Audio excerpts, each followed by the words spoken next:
On to this broadcast on wellscountyvoice.com. Since the onset of COVID-19, we have all had to experience social distancing. And this is true with high school sporting events. Our school administrators are doing their best to keep our kids, teachers, administration, and their families healthy. We are honored to be a part of the solution to contain and overcome this, as well as promote our student athletes. We wouldn't be able to bring this broadcast to you if it wasn't for our sponsors you hear throughout the broadcast. Please shop their businesses, use their services, and tell them thank you. On the campus of Belmont High School in Decatur, welcome to Regional 6 semifinal game number 2 here at Belmont. It features the 18-9 Norwell Knights and the 18-12 Wawasee Warriors. Good afternoon, friends, and welcome aboard. I'm Derek Decker. Pleasure to be with you here this afternoon from Belmont for more baseball tournament action as Norwell continues their tournament run after defeating Oak Hill last Monday for a piece of the sectional championship in sectional 23. It represented the program's 17th sectional title. Wawasee comes in as a team with a record of 18-12, winning their first sectional since 1997, a team that has not been in this position very often, almost 25 years since their last sectional championship. They defeated Northwood 3-2 on Memorial Day for that sectional championship. The starting lineups are being introduced right now. It's a very warm, bit of a breezy day here at Belmont today, and one team has already punched their ticket into the championship game tonight, and that's Leo. The Lions of Leo, ranked number 2 in 3A, defeated Hamilton Heights, who was receiving votes, by a score of 4-0 in Game 1. Leo will meet the winner of this game in the championship tonight at 8 o'clock. Wawasee has their starters being introduced right now. We'll get those to you in just a moment. Norwell with a rather large fan advantage here today. Of course, the much shorter drive. Wawasee is quite a haul all the way from Syracuse.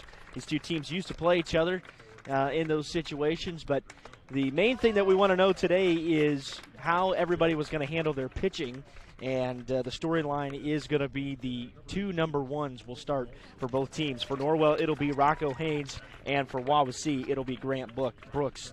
Both of those guys are basically the undisputed number ones on their respective clubs when you look down at the numbers and the statistics. And as the old kind of cliche goes, you gotta get to the championship to win it. You gotta make sure you get there first. We saw that happen with Heritage last week, and that'll be a recurring storyline we'll talk about throughout the contest here today. Let's take a short break. We'll return with the rest of the starting lineups, followed by the first pitch in this regional semifinal on wellscountyvoice.com, part of the Voice Sports Network and the IHSAA Champions Network. Did you sprain your ankle playing with your kids last night? Have you had a nagging pain while training for an upcoming race? Or do you have an upcoming surgery? Indiana Physical Therapy understands how important and valuable your time is to you. At Indiana Physical Therapy, we can schedule you within 24 hours at any of our 19 convenient clinics. IPT has been a trusted part of your community for over 32 years. With trusted results, you can count on Indiana Physical Therapy to get you better, faster. You don't need a referral from your doctor, and all insurances are accepted, including Anthem. IPT is your choice for physical therapy. So what are you waiting for? Call Indiana Physical Therapy right now at 260-209-2464 to schedule an appointment, or go online to indianapt.com. Indiana Physical Therapy, where people go to get better.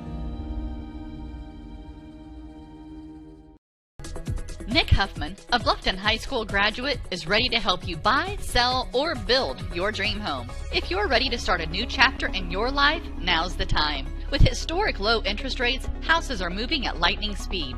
Whether you need single-family, multifamily, agricultural, commercial, property management, mixed use, or land development, give Nick a call or text at 827-8255 or send him a message on Facebook at Real Estate by Nick Huffman.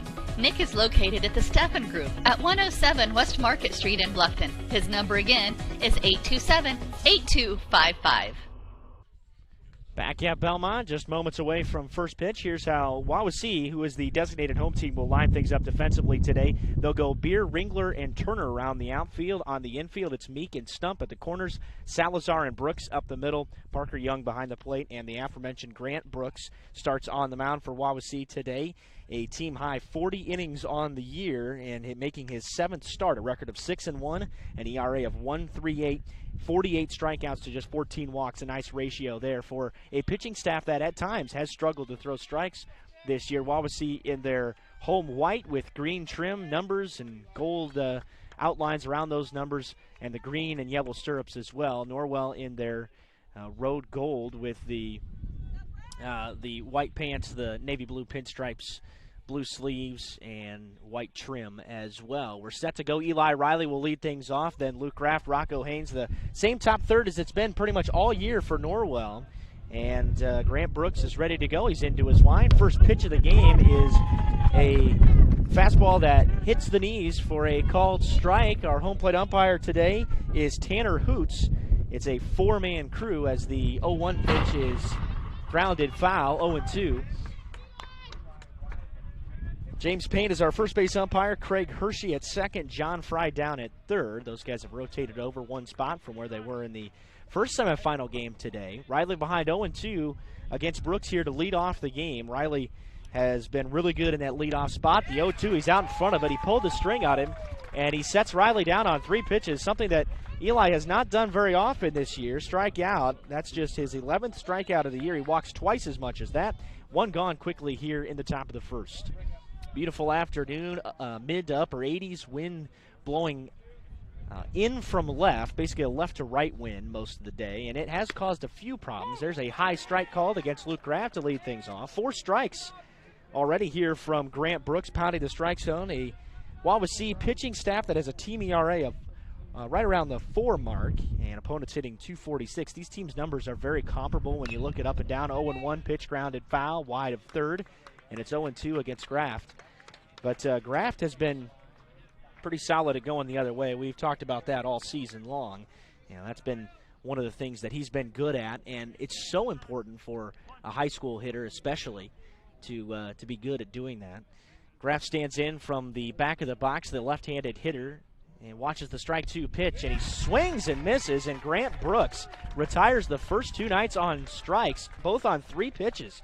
Uncharacteristic of a Norwell team that had no problem hitting the baseball in the sectional. All 3 games scored in double digits. They scored 38 runs in 3 games in the sectional. First 2 guys go down in order on K's, and here comes the senior Rocco Haynes hitting .476, takes a first pitch strike that hits the knees, and Brooks is attacking the strike zone. His first 7 pitches have been across for strikes. Works with good pace on the mound. The tall right-hander fires it again and hits the outside corner for a called strike 2. And he's got a chance for an immaculate inning here. 8 strikes, Rocco Haynes, an 0-2 count and 2 outs. And the fastball is grounded foul. Not by a lot. Didn't get a full piece of that. But this is a Brooks kid that will hit the strike zone early and often. That was part of the scouting report. Again, 48 strikeouts to just 14 walks and make it 50-14 now. That's a nice ratio for an ERA of right around 1.38. Rocco Haynes will get the start for Norwell when we go back the other side. The strike 2 once again is just fouled away. Haynes catching a piece of that. That was a changeup at the bottom of the zone. In fact, would have been a little bit low, but Haynes fouls it away to stay alive. Nice crowd has joined us on hand here in Decatur today, getting started relatively late after a bit of a marathon game in Game 1. It was 4-0, but a lot of base runners left by Hamilton Heights. In fact, close to 10 on the game, and unable to score any of them. 0-2 off-speed pitch, grounded weakly towards the right side, and Brooks comes charging off the mound to glove that thing, flip it to first, and the Knights go down on 11 pitches in the first inning in order. Grant Brooks looks good this afternoon. He'll have a chance to lead the Wawasee offense when we come back on WellsCountyVoice.com. I'm Dr. Josh Bell from Corrective Chiropractic in Bluffton. My goal with chiropractic treatment is to make you feel and function better by providing neurostructural corrections to help put your spine back into alignment, to strengthen your nerve system, and to relieve nerve pain. We strive to help you heal and stay healthy for years to come. Our full-service chiropractic team in Bluffton provides corrective exercises, lifestyle advice, along with spinal and postural screenings. Hi, I'm Dr. Nick Altair, and I'm proud to join the team here at Corrective Chiropractic. Our goal is to figure out what is causing your pain and restore movement to the optimal level. From infants to older adults, chiropractic is a safe way to manage growing pains and other body trauma. Did you know that chiropractic care can strengthen your overall immune system? Give us a call at 260-353-1400. Chiropractic care can help you on your journey to the best version of you. Corrective Chiropractic, 360 North Main Street, Suite A, Dutch Mill Plaza, Bluffton, Indiana. Back at Belmont, Knights go down quietly in the first. Here's how they'll look defensively today. They'll go Wathen, Graft, and Morgan left to right in the outfield. And on the infield, Bolin, Bailey, McBride, and the freshman Cade Shelton. Eli Riley, the future St. Francis catcher, will start behind the dish. And Rocco Haynes on the bump for Norwell, making his 7th start, a record of 3-3, ERA of 2.84, 45 strikeouts to 13 walks. Haynes and Grant Brooks, the starter for the Warriors, both have very similar numbers. And again, we talked about that coming into today. When you look up and down at the numbers between these two squads, there's a lot of comparisons, a lot of similarities you can make. One of the major differences, though, coming into today was the number of walks the pitching staff as a whole for Wawasee has issued, and it is almost twice as many. The other difference was the defensive mistakes, and Wawasee's committed 85 errors this year in 30 games, and that's been a problem, a recurring issue. It's cost them a couple of wins. Norwell's had issues with that, although, with that said, they really cleaned it up in sectional. They have been much more defensively sound here on a tough field, and Rocco Haynes plunks Salazar in the first pitch of the game from Haynes, and Wawasee will have a base runner. Well, that's a less than ideal start. Well, it was a fastball right down at the ankles, and Salazar will have to jog that thing off. Lucas Ringler's the next hitter for Wawasee. But Rocco Haynes, again, a strike-throwing guy, will pound it early and often. But that's not always the case in a tournament game. Rocco started against Mississinewa. Norwell won that game 13-2. That was in the Saturday game of the sectional. And already a base runner for the Warriors to start things off here this afternoon. Haynes works in a bit of a jam, and squaring to bunt is Ringler. He bunts it down the first base line, and it hits a divot and bounces foul. So Ringler's coming back. And Salazar will return to first. Lucas Ringler on the year hitting .289, a Wawasee team that hits .310 overall. Norwell has a slight edge in that department, although lots of the yeoman's work's been done at the top of the Norwell order this year. No balls and a strike as Ringler waits on the 0-1 offering. He squares to bunt again, pitches just down, called a ball, and it's even at 1-1. This Wawasee team not particularly aggressive on the bases, 59 stolen bags. Salazar has 9 of them. Ringler, if he gets on, has 16 of them. He's their best base stealing threat, as Haynes will try a jump move over to first to check on Salazar and make sure he's not too far off the bag. See if Ringler squares again. He does, and this one's at the knees for a strike call. No balls, or 1 ball rather, at 2 strikes to Ringler. Haynes working back from behind after hitting Salazar in the front ankle on the first pitch of his afternoon. The 1-2, fastball dug out of the dirt by Riley, and the runner will hold. No advance there. Grant Brooks worked a scoreless first, 1-2-3, 2 strikeouts and a weak ground out right back at him. 11 pitches and 11 strikes. The 2-2 from Haynes is a fastball that just missed down, and the count runs full. Norwell dugout wanted it. Again, a partisan Norwell crowd here today on hand, considering the short drive. Salazar back into first once again. Haynes typically is a guy that works quickly, efficiently, and towards the plate with not a lot of pickoff throws. We didn't see that obviously from Brooks. Haven't seen his move yet. Payoff pitch, fastball down and away. Rocco Haynes has lost the first 2 hitters of the game. So a hit batter and a walk. And Wawasee has trouble already brewing here in the bottom of the first.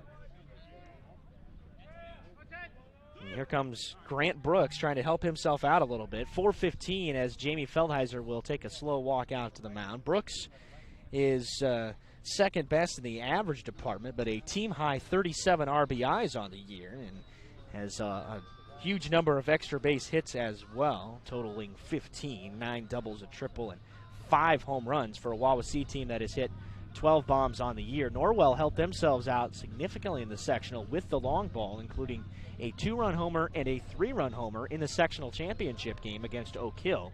Game they won 15-10, nearly lost a 6-run lead in the second inning of that game, or in the third inning rather, but was able to claw back and hang on a little bit. Nobody out here, 2 runners aboard for Wawasee, and the starting pitcher Grant Brooks stepping in for the Warriors. So a rather lengthy conference out there from Jamie Feldheiser, the pitching coach. First pitch is a fastball at the knees, called a strike, very bottom of the zone. Again, if that's a strike today, which it should be in high school, it's right there at the bottom. Tanner Hoots has given that so far. Haynes comes set at the belt, checks the runner at second, delivers the 0-1 pitch. It's a curveball that misses outside. It was going to be good enough height-wise, but it was off the plate. 1-1 as he tried to snap one off. That's not a bad idea, considering Haynes has had intermittent troubles controlling the fastball here through the first 10 pitches. This ball's hammered into deep center. Going back is Graff, back towards the wall. He looks up. It's off the bottom of the wall. He plays it there. The runner at third. Here comes the cutoff throw. It will come into shortstop, and that is an RBI single off the wall for Grant Brooks to make it 1-0 as the Warriors jump out early. Boy, that did not take long for Wawasee. A hit batter, a walk, and then an RBI single, his 38th RBI of the year. And Grant Brooks has done it all already for Wawasee, and he jolts them in front here in the bottom of the first. Salazar scored from second, Ringler on to second to replace him. And still nobody out here in the first inning for Rocco Haynes of the Norwell defense. And the hitter now is Parker Young. Parker, 386 hitter, team high 10 doubles. A lot of extra base power in the middle of this lineup. First pitch off speed, missed high.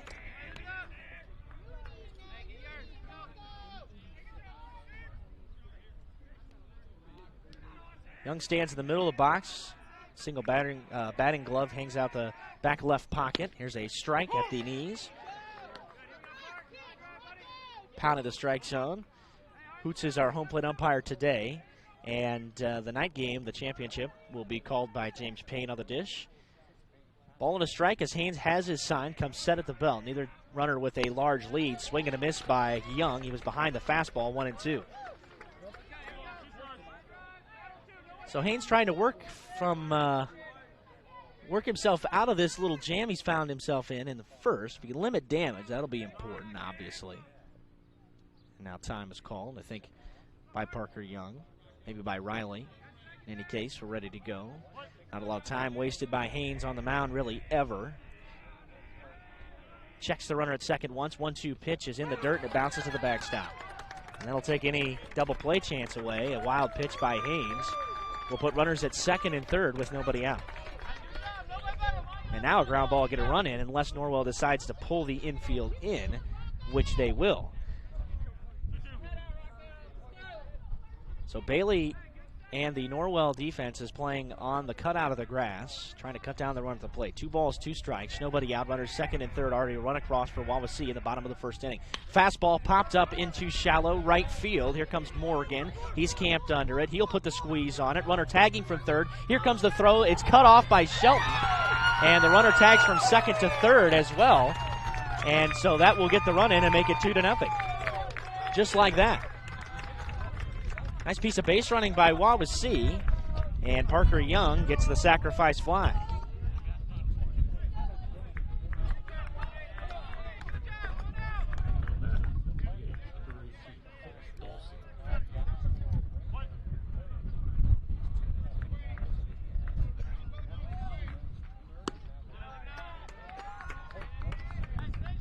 First pitch missed against Rocco Haynes.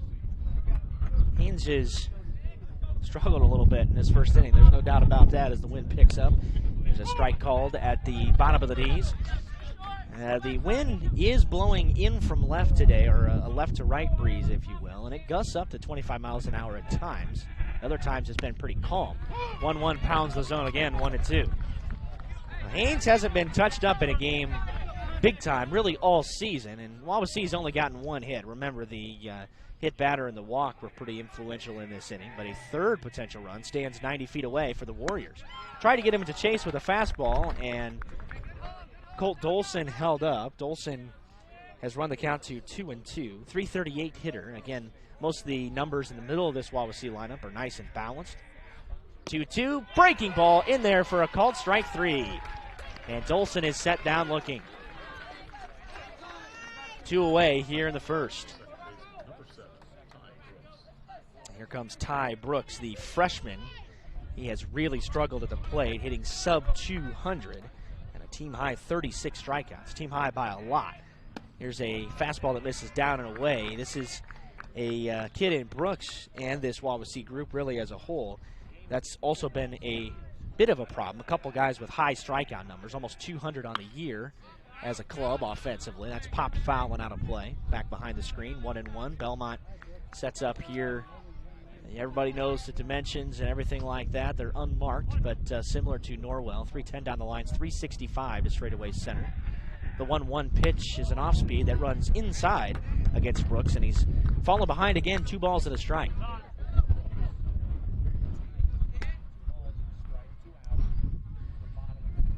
So Hoots will take a moment to clean off the plate. Infield back at normal depth. The outfield at normal depth as well against the freshman Ty Brooks. 2 balls and a strike. Runner at third. 2 runs across for Wawasee. Fastball, swing and a miss. And it's 2-2 against Brooks. And Haynes has fired an even 12 balls and 12 strikes for 24 pitches in the first. Swing and a miss, and down goes Brooks. 37th strikeout of the year, big strikeout guy, and the damage is limited to a pair. But Wawasee jumps out in front. They strike first in the regional semifinal at Belmont. Always going to have sibling rivalry, and it's no different with the Heidi brothers. They went and built 2 dealerships right next to each other and filled them up with new Chevys, Jeeps, Buicks, Chryslers, Dodge Rams, and more. And some of the best late model pre-owned vehicles around, just so they could compete for your business with service, selection, and price. The choice is yours. Heidi Automotive Group in Bluffton, just 20 minutes south of Fort Wayne. Bluffton Roofing Incorporated prides themselves on developing a long-term relationship with their customers, listening to their needs and suggesting the proper course of action, be it preventative maintenance, repair, or replacement. Bluffton Roofing and owner James Worth are GAF certified and are certified weather stopper roofing contractors. Bluffton Roofing is fully insured, protecting you and your home. Call 824-3564 or 307-6313. Bluffton Roofing Incorporated. Quality first home improvements. Back at Belmont for the second inning, the Warriors jump out in front first. 2 runs on a big single off the bottom of the wall by the 3-hitter Grant Brooks, also the starting pitcher for Wawasee today. Then a sacrifice fly later scored a run after a wild pitch by Haynes.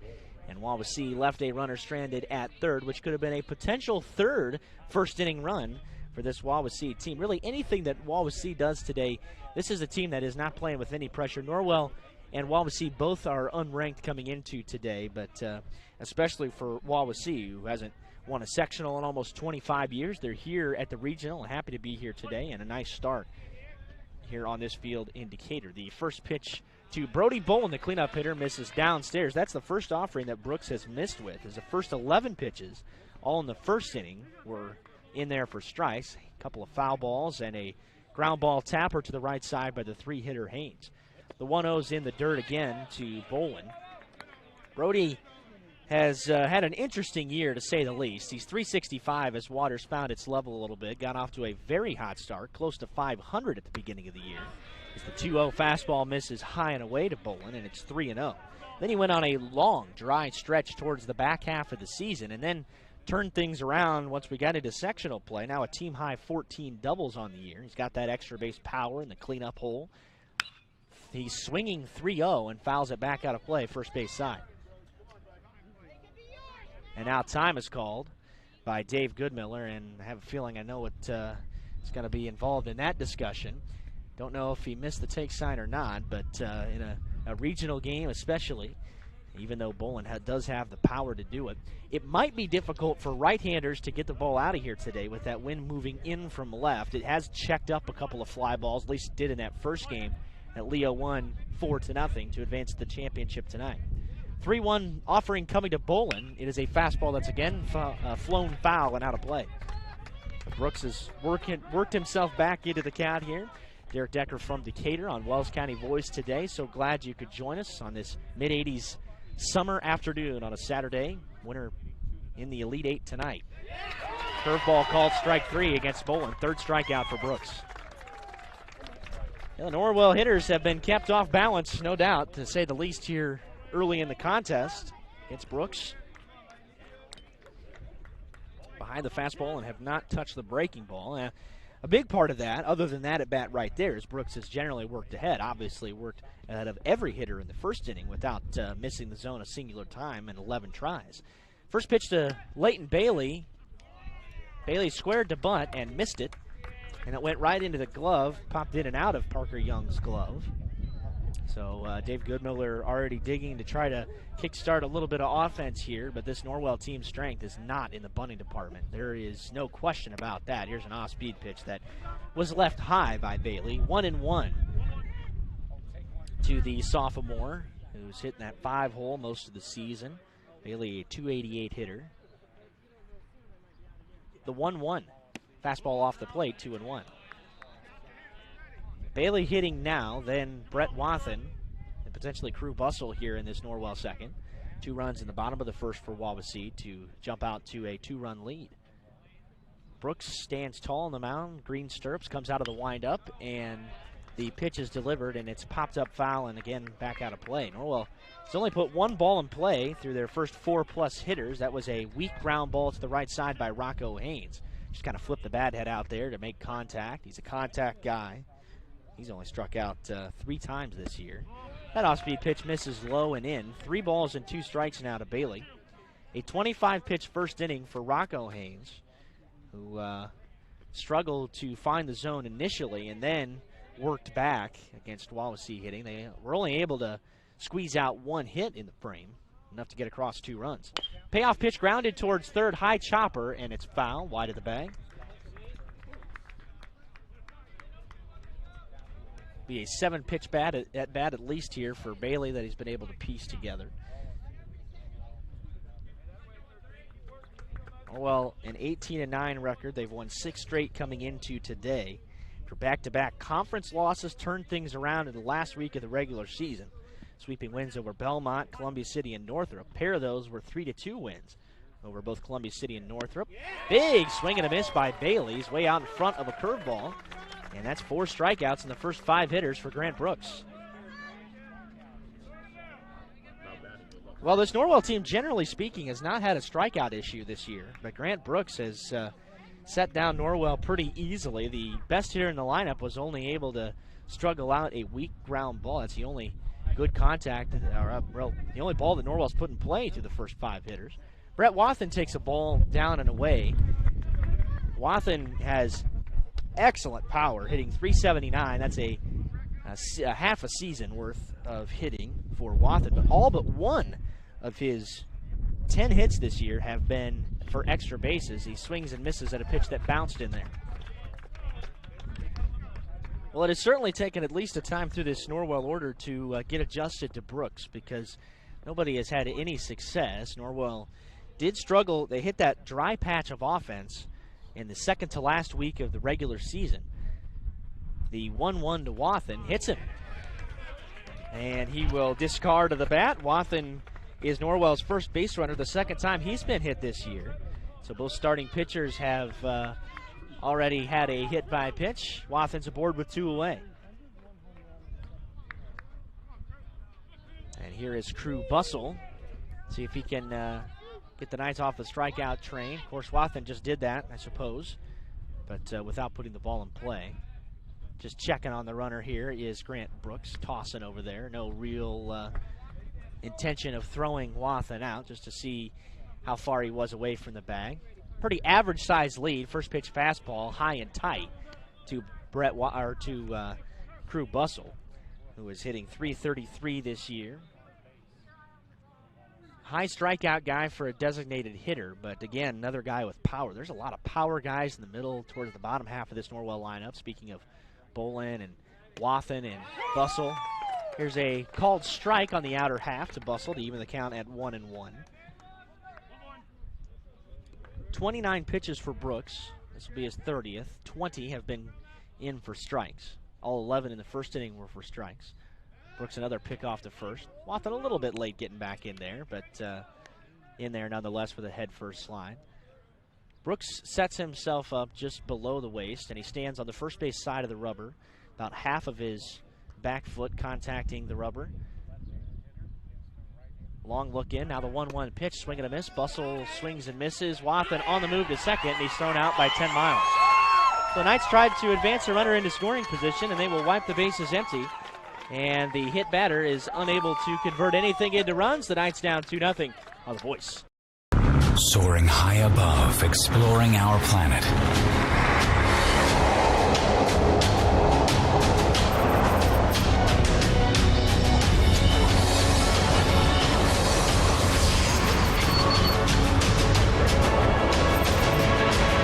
Professional timepiece designed to take flight. Citizen ProMaster. Go beyond.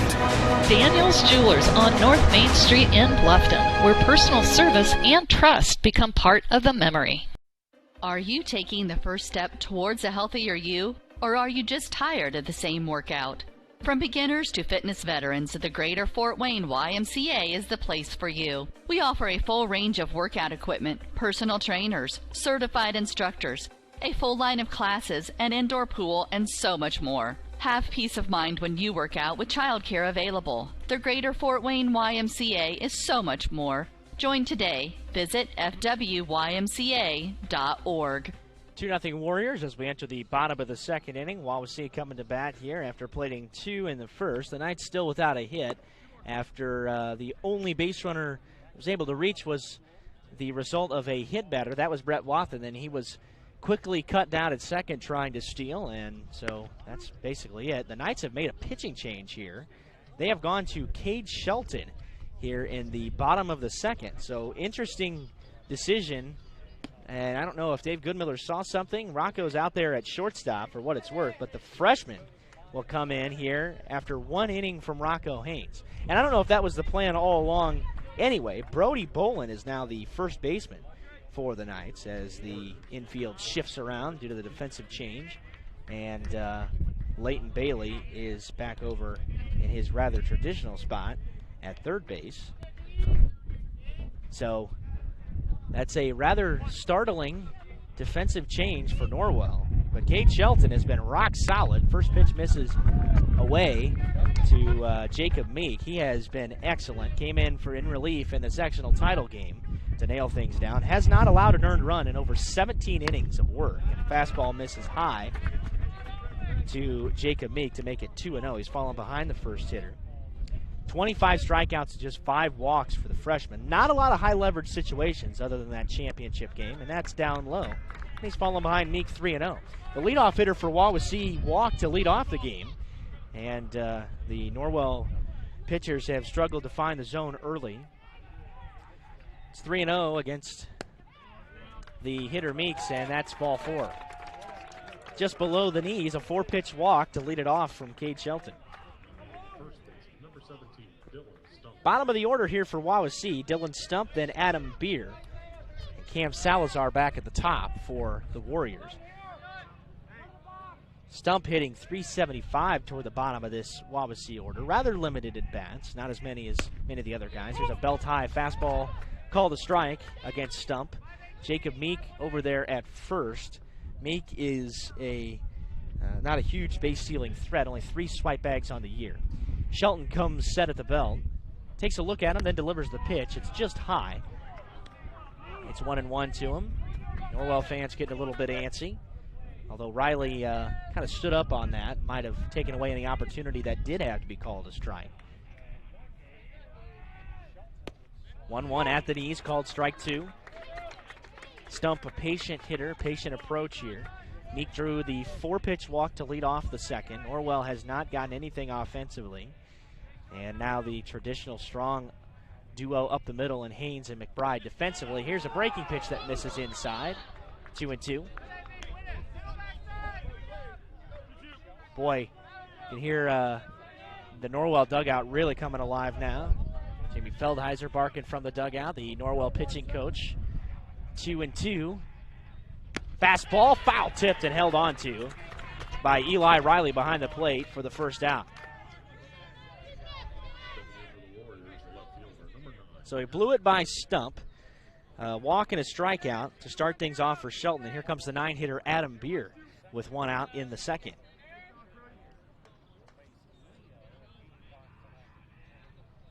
Beer 262, ball one called. Just missed. Well, the Knights have been frustrated with the strike zone at this point, although it's hard to blame them. There's ball two. Boy, I'm telling you, these are close.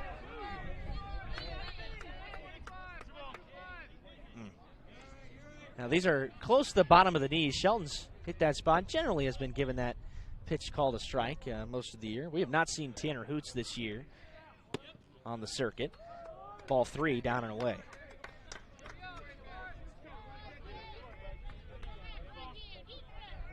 Well, the walk issue has become a problem in the early part of this game, and it's typically not for Shelton. Where the world was that? That was apparently just above the belt, and I don't know, Eli Riley's having a discussion with Tanner Hoots. But Dave Goodmiller's now coming out to the mound after back-to-back walks with a strikeout sandwiched in between for Shelton.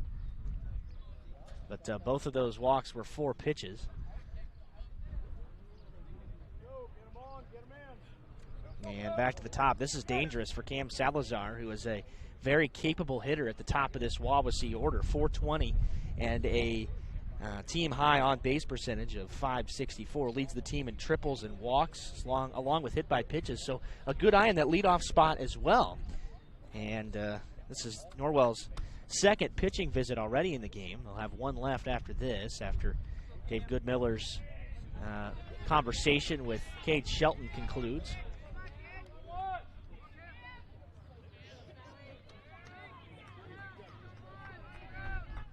So Shelton's ready to get back to work with one out. Ground ball still gets him out of the inning here. But he is just not used to walking guys. Salazar tried to bunt this and pops it up foul, and it goes out of play. It's an interesting approach with one out, even though Ringler hits pretty good behind him as well. And Salazar does have good speed. We've also got the lefty on the mound working against Norwell as Shelton be coming off the mound the wrong way. The strike one. Tried a bender and left it up high, 1-1. So I'm just interested in Norwell's strategy here, because initially it looked like Rocco Haynes was going to be the guy. Came in for the first, gave up 2 runs. And Dave Goodmiller felt it was time for a change. Oh, that bounces off of Riley's glove. A pass ball on a pitch that wasn't that far outside. And now the double play opportunity taken away once again. Well, this has not been a beautiful performance by any stretch by this Norwell group out of the gate here in this regional contest. We're in the bottom of the second inning. It's 2-0 Wawasee, but a couple of base runners out there in scoring position. 2-1 pitch to Salazar is flown foul. Third base side out of play. 2 balls and 2 strikes to Salazar. Shelton, 2 strikeouts, or rather 2 walks and 1 strikeout here in this inning. Ball still hasn't been put in play by Wawasee against the freshman.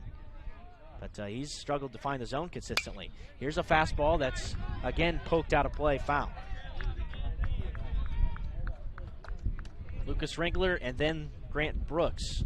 This is a very good top of the lineup for Wawasee against now the freshman. The infield pulled in for Norwell. All 4 guys are playing at the cutout of the grass. Bailey a step further in, down the third base line. Shelton set at the belt, the 2-2 pitch, high leg kick, fastball, fouled straight back. Salazar right on top of it. Wind blowing in from left, or a cross breeze if you will. But it has been moving at times today, close to 25 miles an hour. Warm afternoon, middle 80s, June Saturday. 2 balls, 2 strikes. Shelton snaps one off, called strike 3 against Salazar, and he sets him down for out number 2. Big strikeout for Cade Shelton. And it now gets the Knights just 1 out away. Nobody's been really pleased with the strike zone so far from Tanner Hoots. I can tell you that, really, from either side. Even though Wawasee hasn't had a problem walking guys, there's been a couple pitches that have been given. That was right at the top of the strike zone. First pitch fastball, and Ringler way behind. Well, you can see the freshman really developing as things go on. It's good to get him tournament experience. Just didn't know if a whole lot of people expected that in the second inning of the regional game when the Knights are only down 2. The strike 1. Curveball left upstairs, 1-1. Ringler drew the walk back in the first inning, and he eventually came around to score one of Wawasee's 2 runs in the first. He's got an RBI opportunity here. Ringler's driven in 16 on the year. 1-1 fastball was neck high. Ringler offered at it anyway, and he's behind 1-2. He kind of shook his head as he got out of the box, and understanding that that pitch was not in the zone, wasn't all that close. It's behind 1-2. Shelton staring in for the sign. Runners at second and third, 2 outs in the second. Fastball, swing and a miss, and Shelton works around 2 walks by striking out the side. The freshman comes on and blows away 3 Warriors, and it's still 2-0 as we head to the top of the third inning. WellsCountyVoice.com, part of the Voice Sports Network, and the IHSAA Champions Network. Did you sprain your ankle playing with your kids last night? Have you had a nagging pain while training for an upcoming race?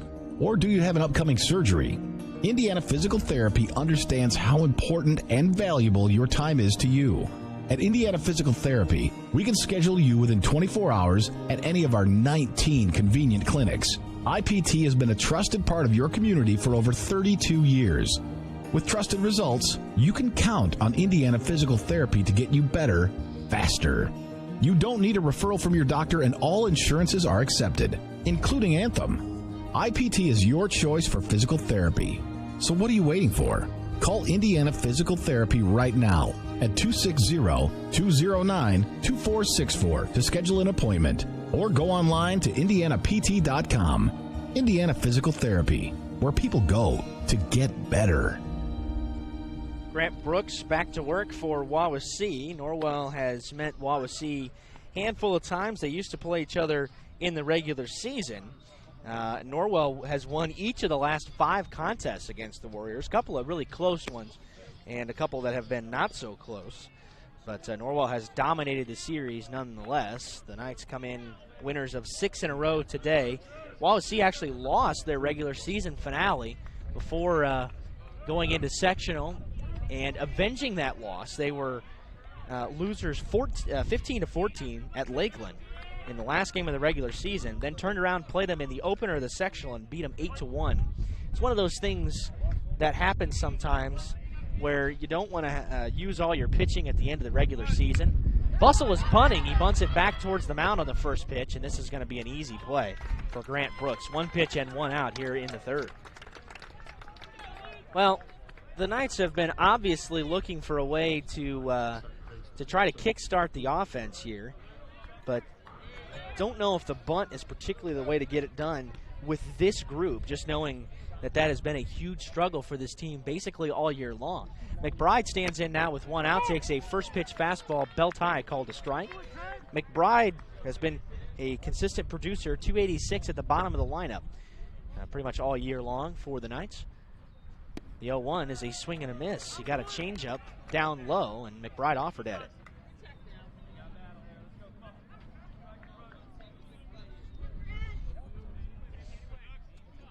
Brooks back into the windup, delivers the strike 2 pitch. It's down low.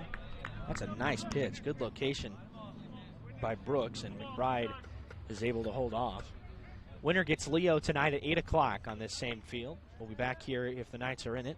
The 1-2 to McBride. Fastball, swing, and a miss. Strikeout number 5 for Grant Brooks.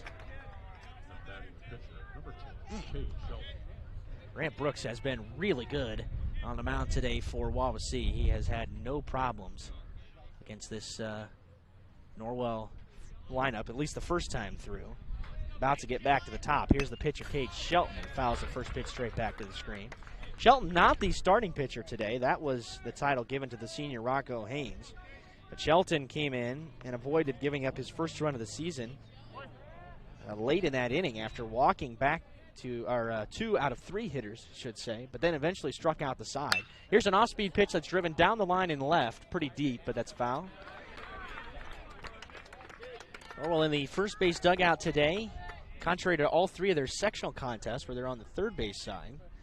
Most of the fans, Norwell fans, are concentrated up in the bleachers behind the plate or constrained inside the fence down the first base line in front of the press box.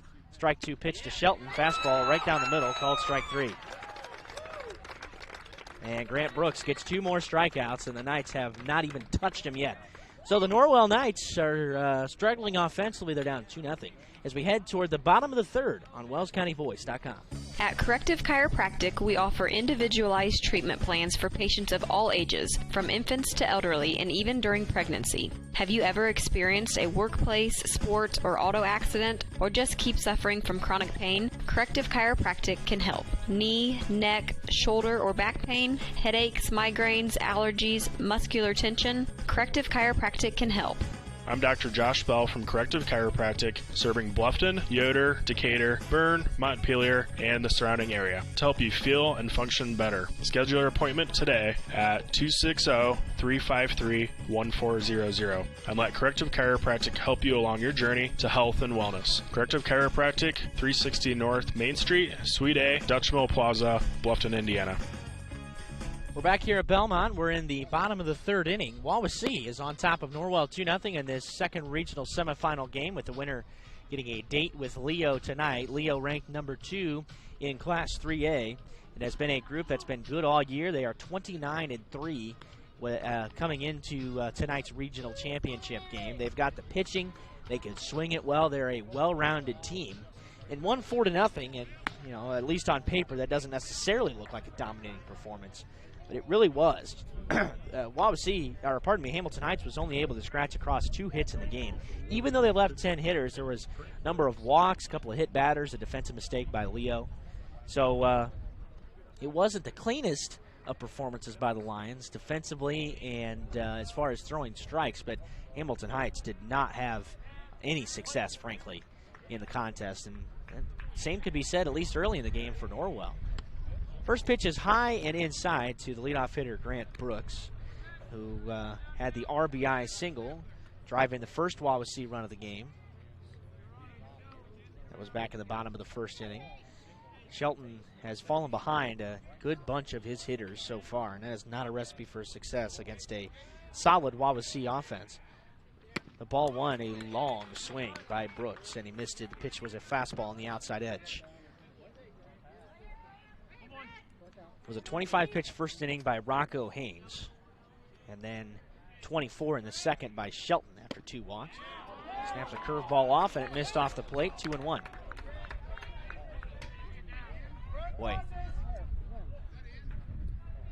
the Norwell bench has been very frustrated visibly, and Dave Goodmiller's been frustrated as well, and that is basically when you know that things are going tough for the Knights, because Coach Goodmiller's typically very calm and restrained individual. He's been around the game for such a long, long time. But he was pretty vocal on that 2-1 curveball that missed. Boy, Brooks with an ugly swing and a miss. And that is 4 strikeouts for Cade Shelton. When he came into the game, he struck out all 4 of the outs he's recorded.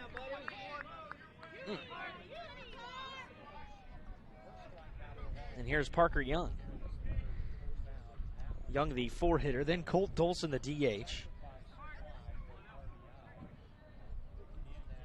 This game has, despite not having a ton of base runners, hasn't moved at an incredibly fast clip.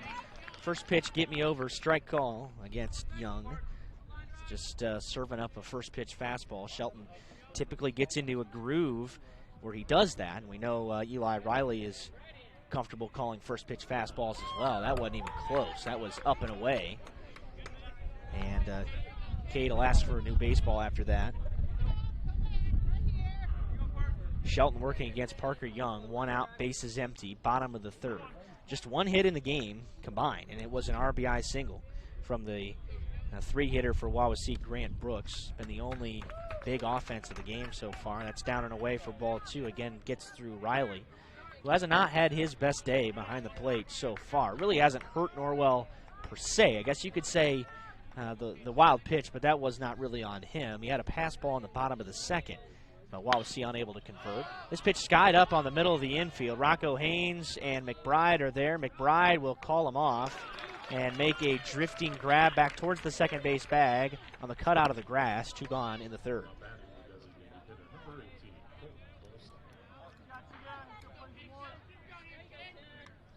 Colt Dolson is the hitter. Short, stocky frame. Wawasee in those home white uniforms with gray and gold trim, white pants. Dolson wears number 18 and hits .338. First pitch, ball 1, down and away.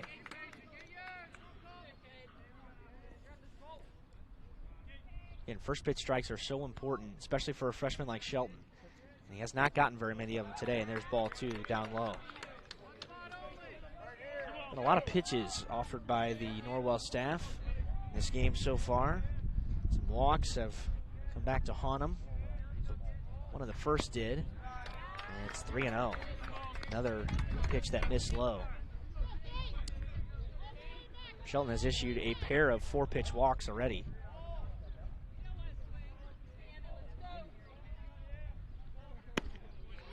3-0 call the strike, inner half at the knees.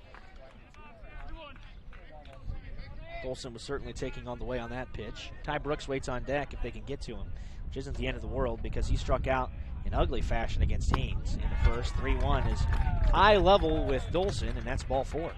Third walk issued by Shelton in just a couple innings.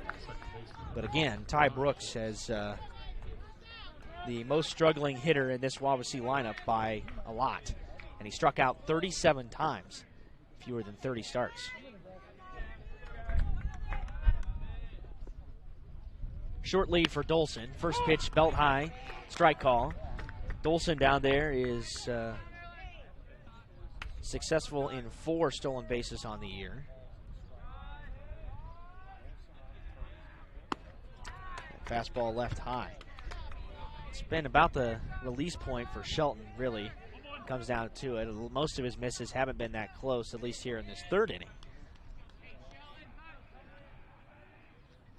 1-1 fastball, swung on and missed by Brooks. And Brooks was well behind that. I don't see any reason to go away from that pitch again. We don't have our resident former catchers on both sides of me today, but I'm sure that would be the conclusion they'd come to as well. The 1-2 coming to Brooks, and it's popped up foul. It's drifting first base side out of play over the Norwell dugout. Again, Brooks well late on that fastball. See what the call is from the very seasoned senior Eli Riley. Shelton set at the belt. One look at first, delivers a 1-2 pitch. It's a curveball. It goes to the backstop. And I just don't get it. And I'm not going to complain about the pitch calling because, I'm not qualified to do that. But I do not understand at all going away from that against Brooks, who hasn't even come close to putting one in play. 2-2, and now Dolson in scoring position. Another fastball, grounded towards the right side weakly. On a hop for McBride. He vacuums it and tosses to first, no problem. 4-3, and Shelton retires Brooks on the fastball, and no damage again. Wawasee's had base runners in every inning, but unable to convert in the last 2, and their lead is 2, heading to the 4th on WellsCountyVoice.com, part of the Voice Sports Network. Nick Huffman, a Bluffton High School graduate, is ready to help you buy, sell, or build your dream home. If you're ready to start a new chapter in your life, now's the time. With historic low interest rates, houses are moving at lightning speed.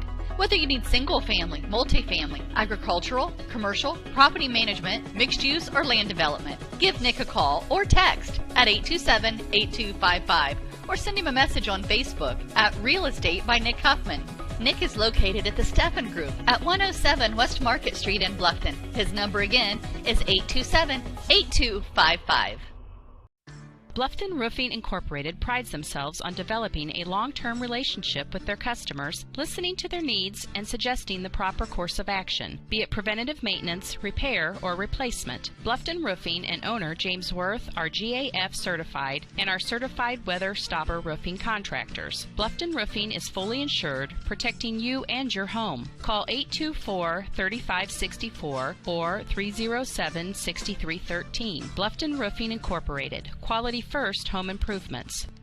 Fourth inning here at Belmont in Decatur. Really nice campus at Belmont, and a longtime regional host, and the Wawasee Warriors, who won their first sectional in almost 25 years last Monday, come in to the fourth inning with a 2-0 lead against the top of the Norwell order, as Grant Brooks has faced the minimum through 3. The only base runner the Knights have had was a hit batter, and then Wathen was cut down trying to steal second. Retire the side in the second inning. First pitch fastball is called a strike, and that has been the MO for Grant Brooks. It has been first pitch fastballs, 29 of 39 in the zone for Brooks. Quickly into his windup, the 0-1. Riley waves and misses at it. Similar pitch sequence that he got Riley to strike out on the first time. Just his 11th strikeout of the year. Brooks got 5 Knights in the first time through the order. As Riley will call time, there's a little gamesmanship to try to get Brooks off the rhythm a little bit.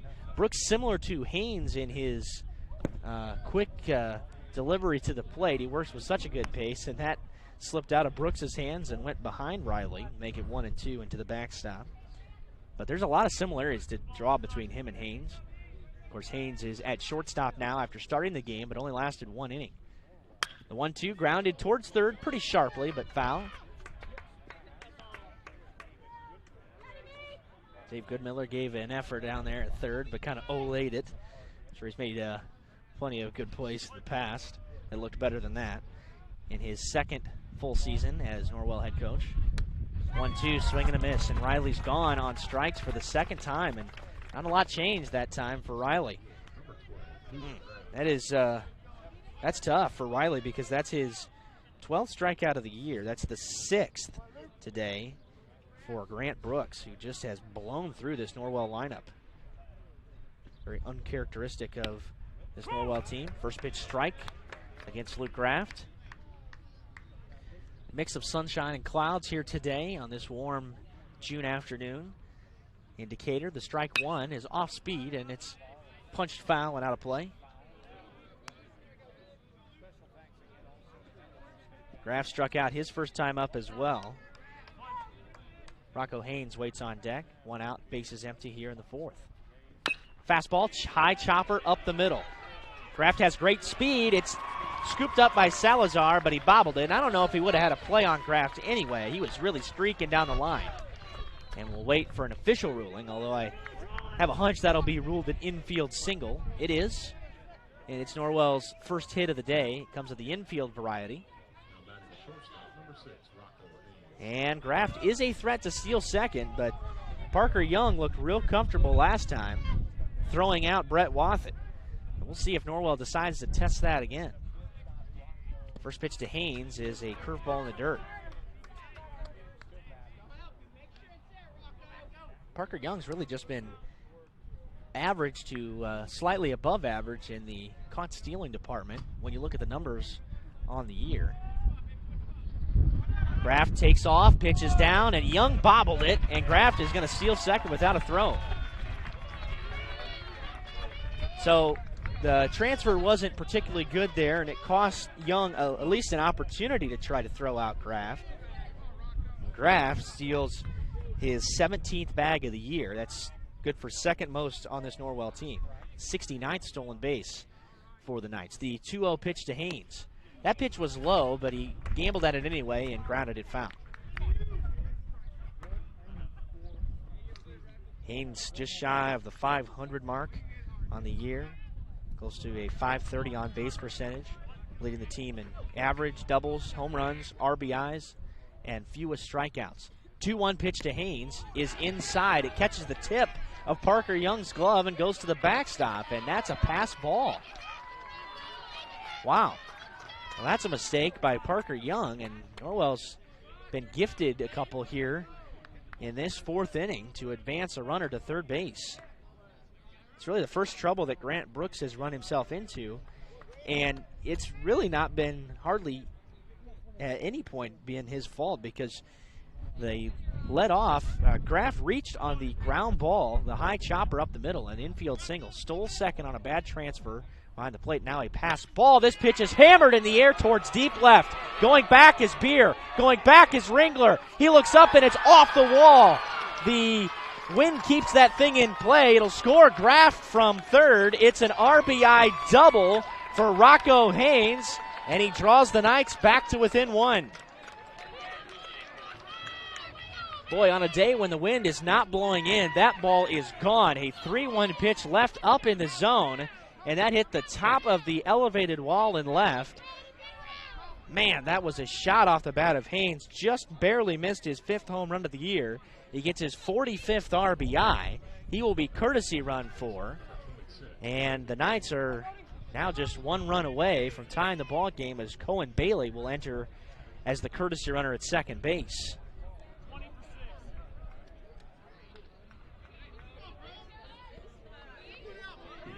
Oh, I guess well, I take that back. It's not a courtesy runner because Haynes has already been taken out as far as pitching is concerned. So it is a pinch runner, but Haynes will re-enter when this half inning is over. First pitch to Bolin misses down.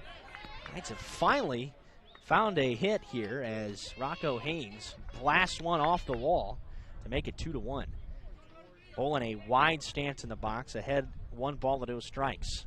Off-speed pitch, line towards left, base hit. It drops in front of the left fielder. Bailey being waved hard around third. He touches the bag. The throw comes in. It's cut off by the shortstop, and the Knights have tied the game. An RBI single by Brody Bolin, and the Knights are even at 2. Boy, they have come alive in the top of this 4th inning after struggling so badly the first time through the lineup. And now a visit coming to the mound and try to talk things over with the starter, Grant Brooks. Cohen Bailey was moving on the play.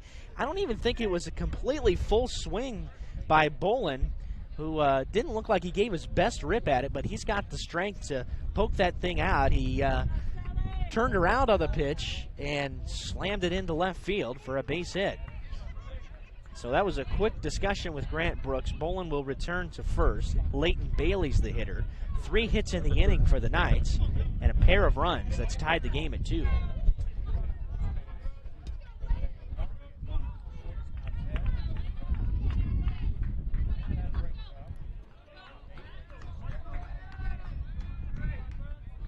So Brooks facing Bailey here with 1 out and a runner at first. Bailey squares to bunt, puts it down, and it contacted in the box, and it's a foul ball. That's just interesting that Bailey's tried to bunt here again today. He tried it his first at bat, was unsuccessful at doing so.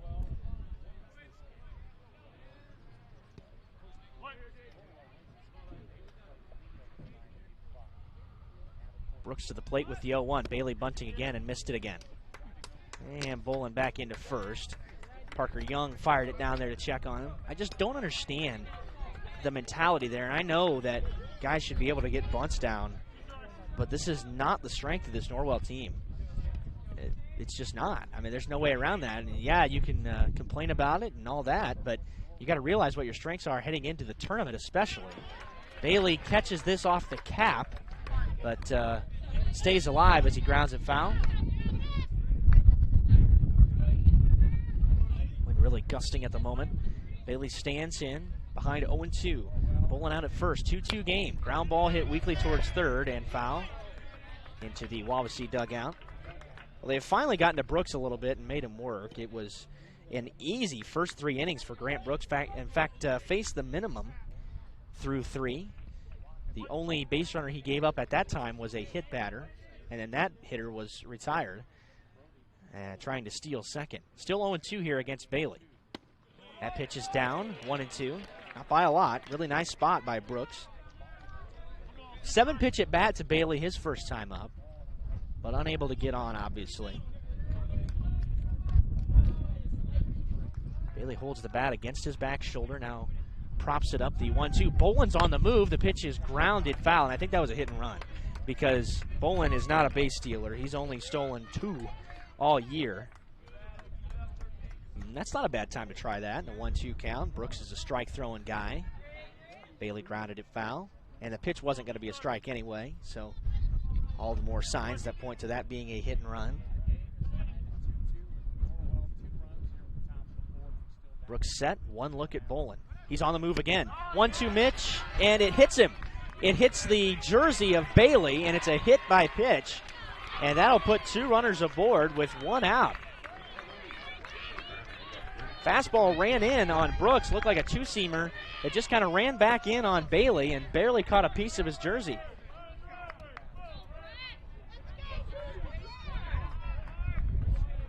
And here comes Brett Wathen with all kinds of power.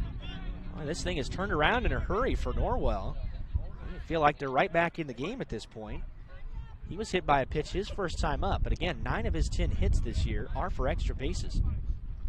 First pitch fastball away. It is a different Norwell dugout.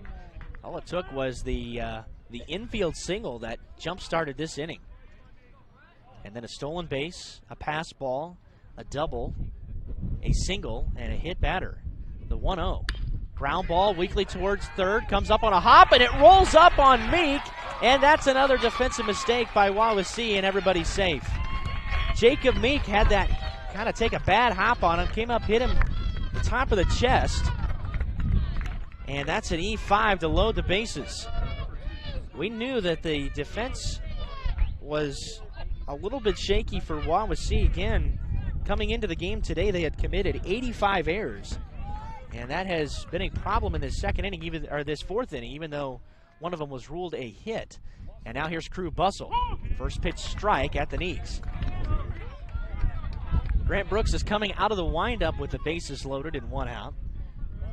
Bustle, then McBride here in this inning for Norwell.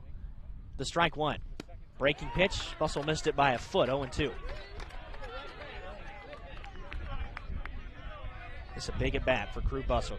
Can regain a lot of confidence. Bunted his first time up and was retired by Brooks, the pitcher. The 0-2. Swing and a miss. Bustle's gone on 3 pitches, 2 out. This is a big situation for Grant Brooks. The Knights have a chance to take the lead. They have already gotten 2 here in this inning. And Luke McBride has a chance to drive in a couple to put the Knights in front for the first time today. They trailed 2-0 ever since the bottom of the first. We're in the 4th. First pitch to McBride. Fastball flown out towards right, fairly deep. Riley Turner, though, has a beat on it, and he tracks it down in the gap as the wind checks that thing up as well. And the Knights will leave the bases loaded, but they do tie the game. Excellent crafty work by Grant Brooks to get out of that with as limited a damage as possible. And he works around the air and the double and the single and everything else in that inning. But Norwell does tie the game. We're headed to the bottom of the 4th inning. All square at 2 on The Voice. I'm Dr. Josh Bell from Corrective Chiropractic in Bluffton. My goal with chiropractic treatment is to make you feel and function better by providing neurostructural corrections to help put your spine back into alignment, to strengthen your nerve system, and to relieve nerve pain. We strive to help you heal and stay healthy for years to come. Our full-service chiropractic team in Bluffton provides corrective exercises, lifestyle advice, along with spinal and postural screenings. Hi, I'm Dr. Nick Altair, and I'm proud to join the team here at Corrective Chiropractic. Our goal is to figure out what is causing your pain and restore movement to the optimal level. From infants to older adults, chiropractic is a safe way to manage growing pains and other body trauma. Did you know that chiropractic care can strengthen your overall immune system? Give us a call at 260-353-1400. Chiropractic care can help you on your journey to the best version of you. Corrective Chiropractic, 360 North Main Street, Suite A, Dutch Mill Plaza, Bluffton, Indiana. Kate Shelton back to work for the Knights as we're in the bottom of the 4th inning, halfway through this contest, and we have decided nothing. It's 2-2 here at Belmont in this regional semifinal game. These two teams are pretty evenly matched. You just really, it's not always easy, especially in baseball, to tell, just because differences in schedule strength and how many pitchers you've got and things like that, because a team can certainly turn into something different in the tournament. They've got a couple of really good arms in the front end of the starting rotation. First pitch misses down and in to Jacob Meek, the 7-hitter. Bottom 3rd, then stump Adam Beer for Wawasee. But the way this game has played out so far has been pretty entertaining to watch. Ground ball towards 3rd and foul. Not by a lot, just a couple of feet wide of the bag. Bailey shaded a little bit towards the line now after that ground ball. Meek walked his first time up, one of the 4-pitch walks that Shelton originally had offered. 1-1, swing and a miss. Now, Shelton's been in the game since the second. Rocco Haynes was the starter today, and now he's at shortstop, pulled after 1 inning when Wawasee got 2. An interesting move, to be sure. 1-2 is popped up, foul territory, third base side. Leighton Bailey giving chase, and we're obstructed from the play, but apparently it's held on to. And the signal is given down there by John Fry, the third base umpire, and it is a long foul out for Jacob Meek. The Norwell fans actually had a better look at that because of the angle we're sitting at. The dugouts are pretty tight here at Belmont. But a nice play by Leighton Bailey to track that thing down. That was in the air for a long time, and the wind is becoming an issue at times today. First pitch, swing and a miss by Dylan Stump, an uncomfortable-looking swing at that. He struck out his first time up as well. Knights facing adversity for the first time in the tournament here today. Strike one is a fastball that misses letter high. They led wire to wire in all of their games in the tournament, I believe. I have to go back and fact check myself on that. 1-1 swing and a miss. They may have trailed briefly to Oak Hill.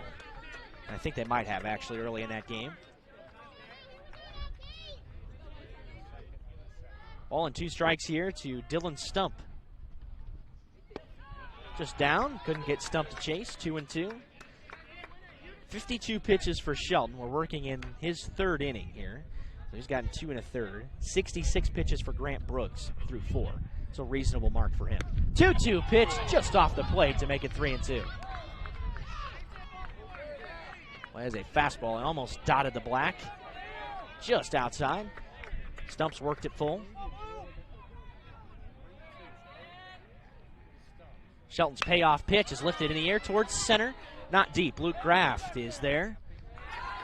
2 gone.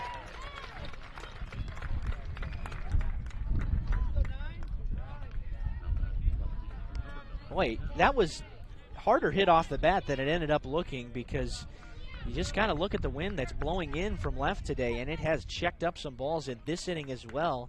In this contest, we saw it happen several times in the first game today, taking that game in. Leo and Hamilton Heights. Leo winning 4-0. Ball 1 just high to the 9-hitter Adam Beer, who walked in his first at-bat.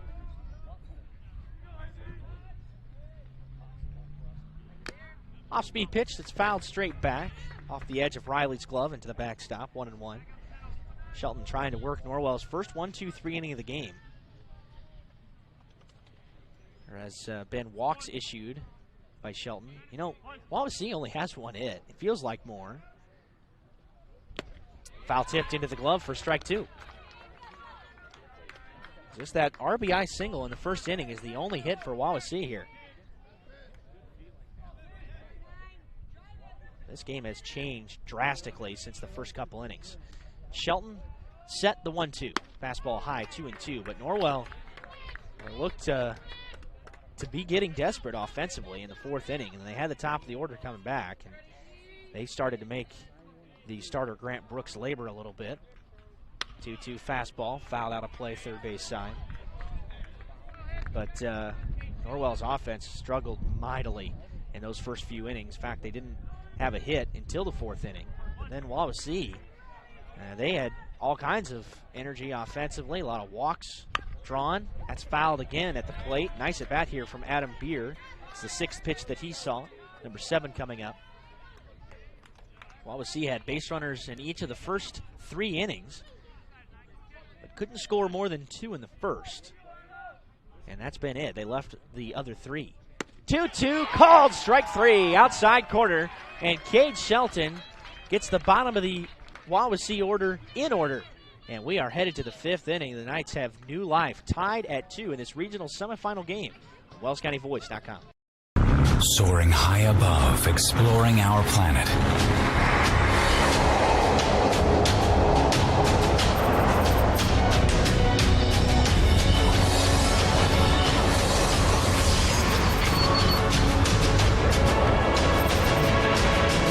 professional timepiece designed to take flight. Citizen ProMaster. Go beyond.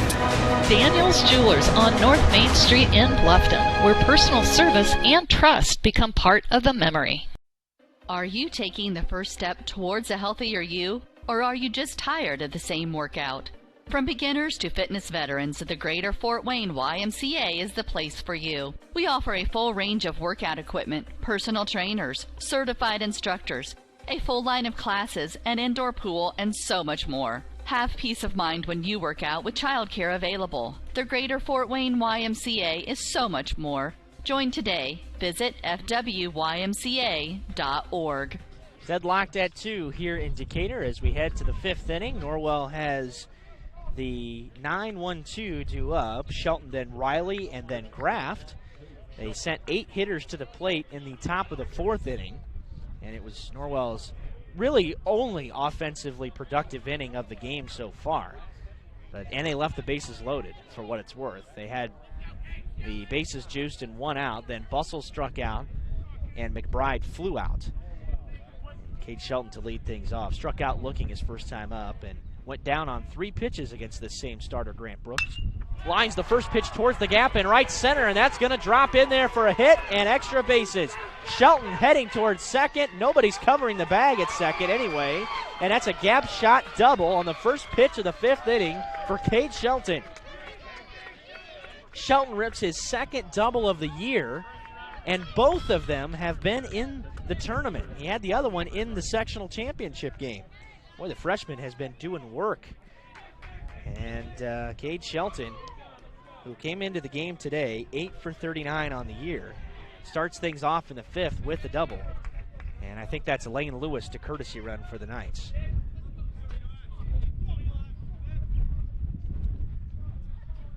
Here comes Eli Riley, who's certainly looking for a chance to redeem himself. A couple of strikeouts for him today, so uncharacteristic of his motto. He squares to bunt on the first pitch, leaves it down, runner back to second, not by a lot, but he is back in there.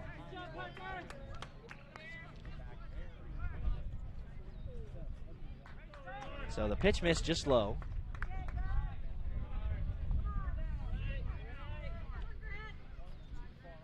Riley has not been ahead in either of his at-bats here today either, so this is a bit of a difference. Inside move, nobody there. It's not Lane Lewis actually courtesy running. It's Klein Neuenschwander as I get a better look out there.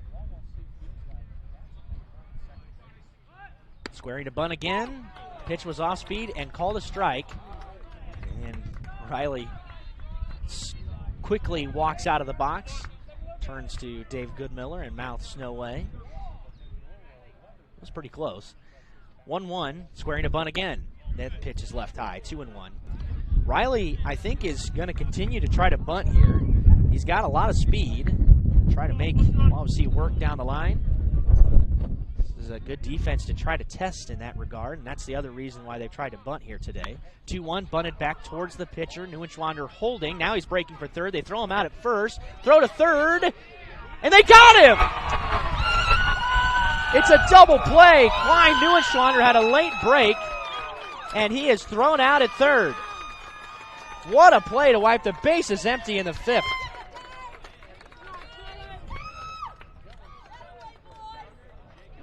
Well, it wasn't the best of bunts by Riley, but it wasn't all that bad. Certainly should have been good enough to get the job done. Neuenschwander was waiting to see if Brooks was going to look him back, and he never even looked there. Now Graff shoots one high in the air towards right center, and this is going to be tracked down to the gap by Riley Turner, and that's how the Knights go down to the 5th. So a bunt back to the mound, Neuenschwander thrown out at third, then a fly ball, and the Knights are done in the 5th, and they are turned away. Wawasee and Norwell. Deadlocked at 2 on WellsCountyVoice.com, part of the Voice Sports Network. Nick Huffman, a Bluffton High School graduate, is ready to help you buy, sell, or build your dream home. If you're ready to start a new chapter in your life, now's the time. With historic low interest rates, houses are moving at lightning speed. Whether you need single-family, multifamily, agricultural, commercial, property management, mixed use, or land development, give Nick a call or text at 827-8255 or send him a message on Facebook at Real Estate by Nick Huffman. Nick is located at the Stephan Group at 107 West Market Street in Bluffton. His number again is 827-8255. Bluffton Roofing Incorporated prides themselves on developing a long-term relationship with their customers, listening to their needs and suggesting the proper course of action, be it preventative maintenance, repair, or replacement. Bluffton Roofing and owner James Worth are GAF certified and are certified weather stopper roofing contractors. Bluffton Roofing is fully insured, protecting you and your home. Call 824-3564 or 307-6313. Bluffton Roofing Incorporated. Quality first home improvements. Well, the Knights waste a leadoff double in the top of the 5th inning, and that very easily could come back to haunt Norwell, because when you look at that, that really cost Norwell a run getting thrown out at third, because if Neuenschwander just breaks on the play as he should have, then there would have been no problem. That ball was amply deep enough to get him in from third, the fly ball from Graft. And so the Knights have a base running mistake to take away a run, and those are so important in regional games, especially when it's 2-2. Cam Salazar leads things off, top of the order for the Warriors, and he swings at the first pitch and fouls it third base side and out of play. Of course, the end of the field here at Belmont is open as far as the left side goes, past the dugout. No fence down there. Strike one, missed upstairs to Salazar. Salazar hasn't put one in play yet, but he's been a good leadoff man. Hit by a pitch on the first pitch offered by Rocco Haynes today. Then struck out looking a second time. 1-1, popped up, third base side. Here comes Bailey again, racing towards the out-of-play situation, and it will fall foul. Say that because you can't say racing towards the fence. Just talked about how there is no fence down there. But in any case, was racing past the dugout in foul territory. Once you get toward the back side of the dugout, ball is out of play. There's a striped line down there that indicates what is and what is not out of play. There's still plenty of foul territory down there, even though there is no fence. The 1-2. He left it upstairs, and he drives it into center pretty deep. Graft will take a couple of steps back to make the grab. That was tagged off the bat of Salazar on a pitch that was left high in the zone. But the grab is made in center for the first down.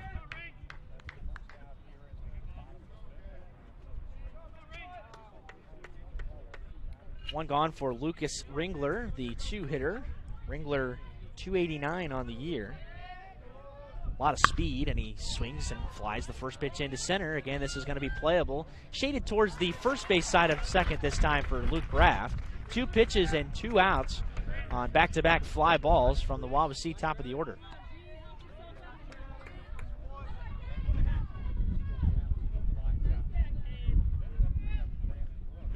Grant Brooks is the hitter now. The pitcher had about as good a start as anybody could have in a regional game. The starting pitcher set down the Knights in order on the defensive side, then had an RBI single in the bottom of the inning to put Wawasee on top.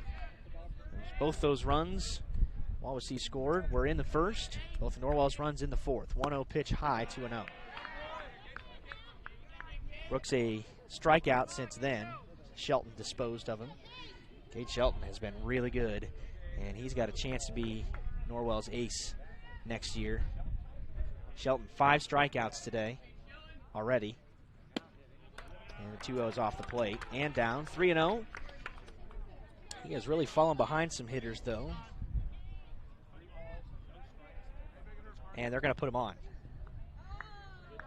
So I think that's probably a good decision. You don't want to mess around with Grant Brooks. He's got power, 15 extra base hits. To my knowledge, folks, that is Norwell's, unless I'm missing one, and I very easily could be, that is Norwell's first intentional walk issued of the season. And it comes in the regional game in the 28th game of the season for the Knights. So they'll try their luck with Parker Young in a new count. You just can't fall behind 3-0 late in the game. You just can't do it, even if the bases are empty. Shelton comes set, fastball down. Young has plenty of power as well. 4 in a row missed by Cade Shelton. Team high 10 doubles, also 2 triples and 5 home runs to go along with that. 31 RBIs, close to the top of the Wawasee stat sheet in that category. Ball 2 down and away. The Knights are down to 1 pitching visit, by the way. Of course, in high school, you can take as many as you want from the catcher. But as far as coaches' meetings go, you only get 3 of those. On the outside, Black for a called strike after 5 in a row missed by Shelton. 72 pitches for him, basically a 1-to-1 breakdown. 35 outside the zone, 37 in. Here's a weak ground ball sent towards third to Hopper. Vacuumed up by Bailey, and a good throw across to first to get the hitter Parker Young by a couple of steps. And Shelton works around to walk once again. We're off to the 6th inning, 2-2 in the regional semifinal on The Voice. I'm Dr. Josh Bell from Corrective Chiropractic in Bluffton. My goal with chiropractic treatment is to make you feel and function better by providing neurostructural corrections to help put your spine back into alignment, to strengthen your nerve system, and to relieve nerve pain. We strive to help you heal and stay healthy for years to come. Our full-service chiropractic team in Bluffton provides corrective exercises, lifestyle advice, along with spinal and postural screenings. Hi, I'm Dr. Nick Altair, and I'm proud to join the team here at Corrective Chiropractic. Our goal is to figure out what is causing your pain and restore movement to the optimal level. From infants to older adults, chiropractic is a safe way to manage growing pains and other body trauma. Did you know that chiropractic care can strengthen your overall immune system? Give us a call at 260-353-1400. Chiropractic care can help you on your journey to the best version of you. Corrective Chiropractic, 360 North Main Street, Suite A, Dutch Mill Plaza, Bluffton, Indiana. Rocco Haynes will lead things off for the Knights here in the top of this 6th inning in a tie game. Then Brody Boland, Leighton Bailey getting down to the nitty-gritty here. Only 6 outs left for both of these squads in a 2-2 game. We've been tied since the 4th. The Warriors jumped out early 2-0 with a couple of runs in the bottom of the 1st, and then Norwell responded with 2 in the 4th. Didn't get their first hit of the game till the 4th inning, and Wawasee's only hit was in the 1st inning. So the offense has been hard to come by, as expected here today.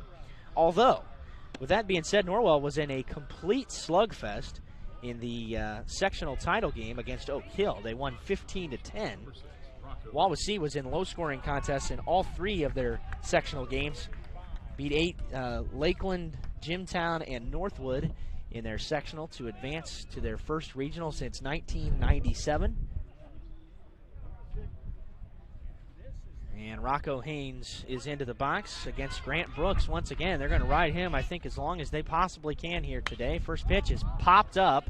First base side. Stump giving chase toward the Norwell dugout, and he missed it. The ball stayed in play. The Norwell dugout and the players were up against the fence there, but they backed away and gave him some room. And Stump just missed it. It did stay in play. Would have been catchable, and new life here for Rocco Haynes, who has been in a bit of a offensive slump, which for him is different than most guys, but nevertheless came in hitting .476 today. The strike 1 to Haynes. Grounded towards third, foul.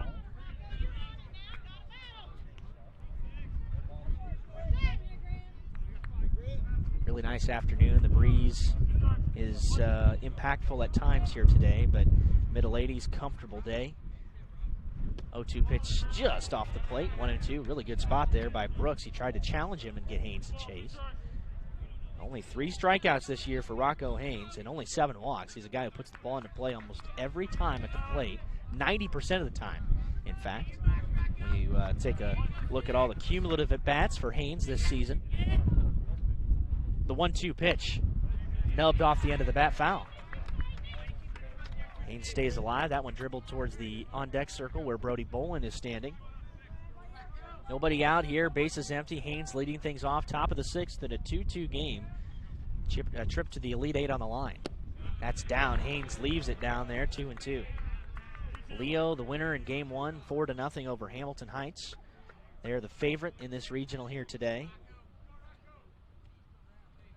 Brooks into his windup, 2-2 pitch. Downstairs again. That caught a piece of home plate umpire Tanner Hoots behind the plate as well. That got through Young. And it's 3-2. Brooks's rhythm has noticeably slowed since early in the game when he was cruising. Still not slow. 3-2 pitch. Haynes pops it up into right. This ball drifting towards the line. And the second baseman on the back of the infield will make a diving grab on the fair side of first. Ty Brooks lays out the freshman on a pop-up that's not all that easy on a day like today and secures it for the first out. Nice grab by the freshman.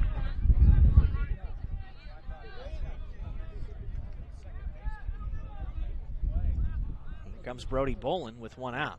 Strikeout and a single for him today. RBI single to left his last time up. One of Norwell's 2 RBIs. The other one coming from Rocco Haynes, who had that double that, if the wind's not blowing in, would have been a home run. 1-0 pitch, grounded foul.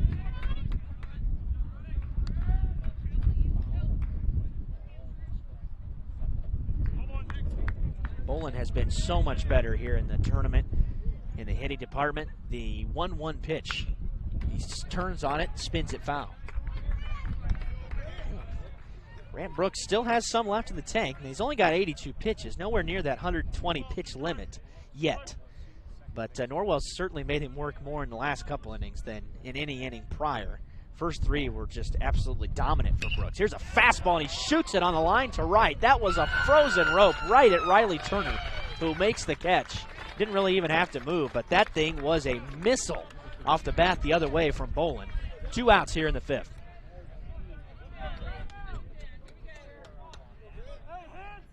That ball was the definition of being squared up. And Leighton Bailey is Norwell's chance here with 2 outs in the top of the 6th.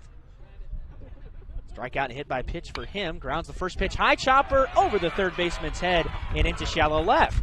Bailey takes a turn at first. He'll throw on the brakes. Fielded by Beer cleanly out and left. And a high chopping base hit ground ball for Leighton Bailey with 2 outs to keep the inning alive for the Knights. Well, looking for their 7th ever regional title. Their last coming in 2013. Of course, that was Norwell's state championship year. The 3rd state title in program history. Josh Van Meter. First pitch dives low to Brett Wathen. Wathen with all kinds of power. We talk about it all the time. Reached on the air last time up, a ground ball to 3rd. And the hit by pitch.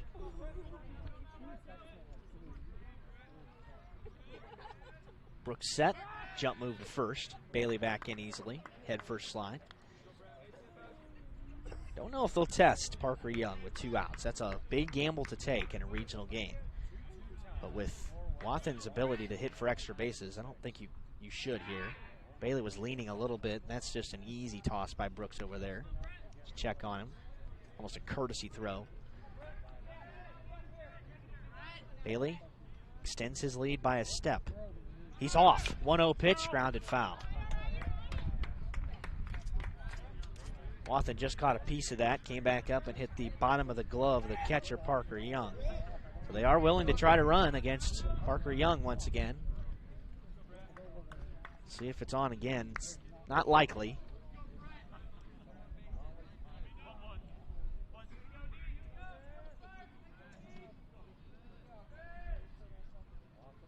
Brooks' 1-1 offering. Drops a curveball in there for strike 2. That's a gorgeous pitch. Really snapped it off. That was maybe his best curveball of the day. 1-2 against Brett Wathen with the go-ahead run at first for the Knights with 2 outs in the 6th. That pitch is down. Bailey was on the move. Stolen base. Is in the dirt, but Parker Young could not find it cleanly, and now the go-ahead run in scoring position for the Knights. Base hit should score Leighton Bailey, who has excellent speed. So not even looking for extra bases at this point from Brett Wathen.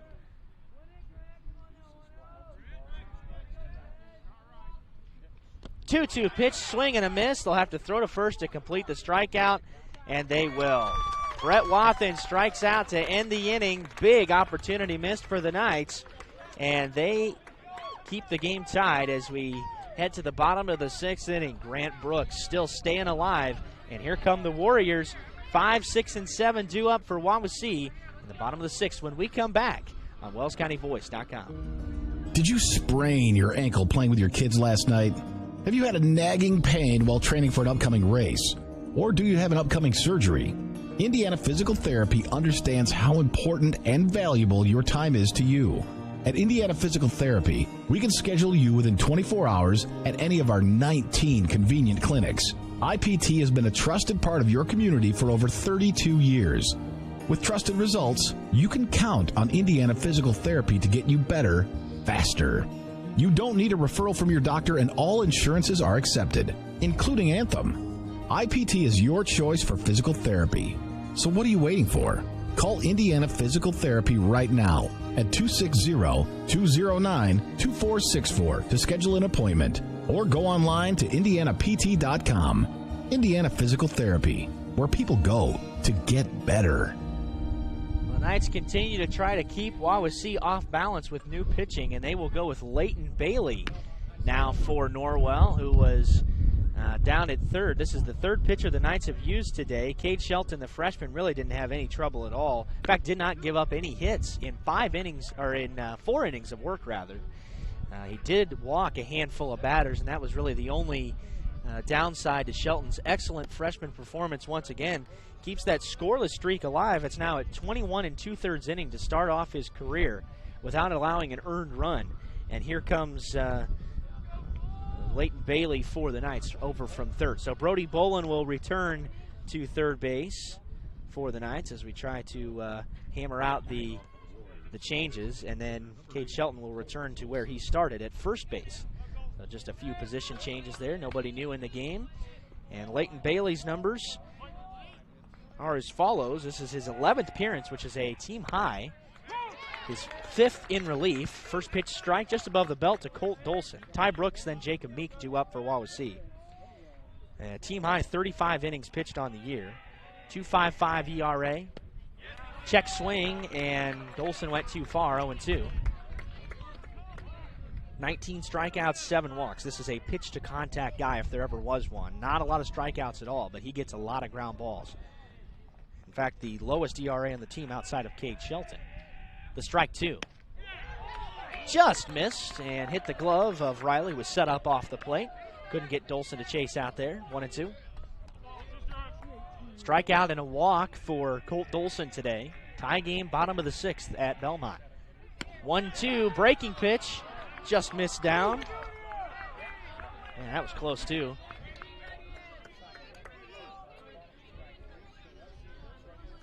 Dolson's worked the count here to 2-2.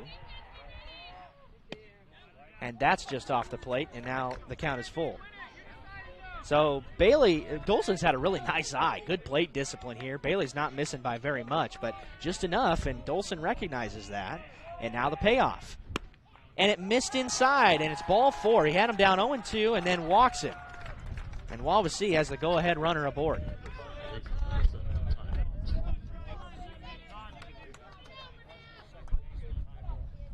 And they will pinch run here for Colt Dolson.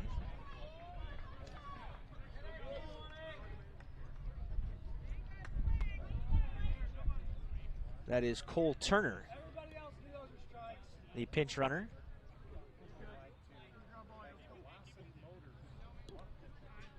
Wawasee has some action down in the bullpen. We're obstructed from that spot down there, but a baseball gets away down there. Turner doesn't have much varsity experience. In fact, not really on the roster until the tournament here, but he's in the game right now, so likely not on the move. First pitch from Bailey. Squaring to bunt was Brooks originally, then pulled back. Pitch was called a strike at the bottom of the zone.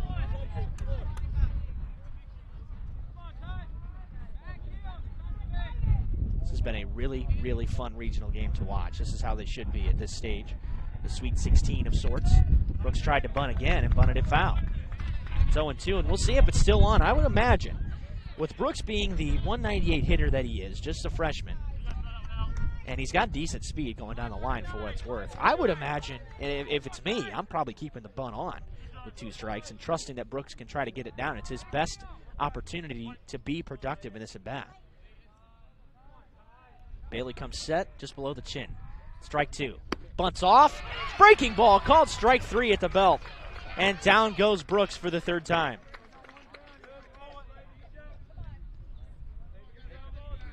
And on comes Jacob Meek, the 7-hitter, third baseman for Wawasee. The Knights make it out of this inning unscathed. The bottom of the order will be due up for Norwell, and the top will be up for Wawasee, or close to the top anyway. First pitch to Meek. He's bunting again. Goes back to the pitcher. Bailey, from the seat of his pants, has to toss to first. He tried to plant his foot and go to second, where they may have had a play. So they do get the job done. Meek moves Turner over to second into scoring position with 2 out.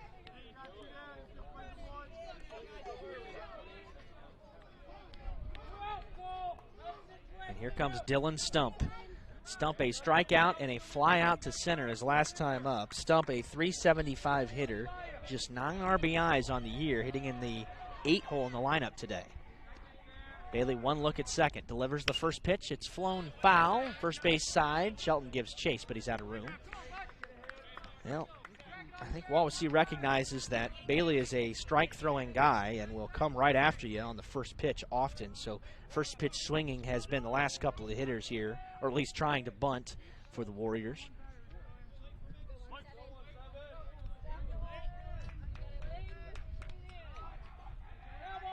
The 0-1 to Stump. Breaking pitch called strike 2. Dropped it right in above the belt, 0-2, and now Eli Riley will jog out to the mound, make sure everybody's on the same page. Cole Turner dancing out there at second. Riley likely just trying to make sure that Bailey knows what this next pitch is going to be, at least what he's going to call for. Bailey shakes a sign, now has it. Checks the runner at second, set at the chin, 0-2 pitch, swing and a miss, and the tag applied by Riley. And Wawasee unable to convert once again. The Warriors have mustered just 1 hit today, and we go to the 7th. Both teams in need of a run. We are tied at 2 in the regional semifinal on WellsCountyVoice.com. Always going to have sibling rivalry, and it's no different with the Heidi brothers. They went and built 2 dealerships right next to each other and filled them up with new Chevys, Jeeps, Buicks, Chryslers, Dodge Rams, and more. And some of the best late model pre-owned vehicles around, just so they could compete for your business with service, selection, and price. The choice is yours. Heidi Automotive Group in Bluffton, just 20 minutes south of Fort Wayne. At Corrective Chiropractic, we offer individualized treatment plans for patients of all ages, from infants to elderly, and even during pregnancy. Have you ever experienced a workplace, sports, or auto accident, or just keep suffering from chronic pain? Corrective Chiropractic can help. Knee, neck, shoulder, or back pain, headaches, migraines, allergies, muscular tension? Corrective Chiropractic can help. I'm Dr. Josh Bell from Corrective Chiropractic, serving Bluffton, Yoder, Decatur, Bern, Montpelier, and the surrounding area to help you feel and function better. Schedule your appointment today at 260-353-1400 and let Corrective Chiropractic help you along your journey to health and wellness. Corrective Chiropractic, 360 North Main Street, Suite A, Dutch Mill Plaza, Bluffton, Indiana. Top of the 7th at Belmont. Tie game at 2. The Knights have the bottom of the order due up. Crew Bustle has been pinch hit for here by Josiah Leidig, who gets his first at bat in the last couple of games. Really hasn't seen much in the tournament, hardly at all. He was a regular starter at the beginning of the year, .235 hitter. First pitch that he sees is down and away from the starter, Grant Brooks, who's back out there trying to complete this contest for Wawasee and potentially more. That was his 90th pitch. The 1-0 to Leidig. Swung on and foul tipped into the glove. Big long rip there by Leidig. Brooks has been efficient today. 64 strikes, 91 pitches. We're in the top of the 7th. Leighton Bailey came on for the 6th inning of work for the Knights. Leidig pops this one up into shallow center. Back goes the shortstop Salazar, a couple steps onto the outfield grass, right behind the second base bag to put the squeeze on the first out. So Leidig is retired. And here comes Luke McBride with 1 out. Right-handed hitter, back of the box, first pitch down and away. Brooks has lost his ability to consistently get first pitch strikes, which was the biggest thing that he had going for him early in the game. Got Norwell hitters behind and basically did whatever he wanted.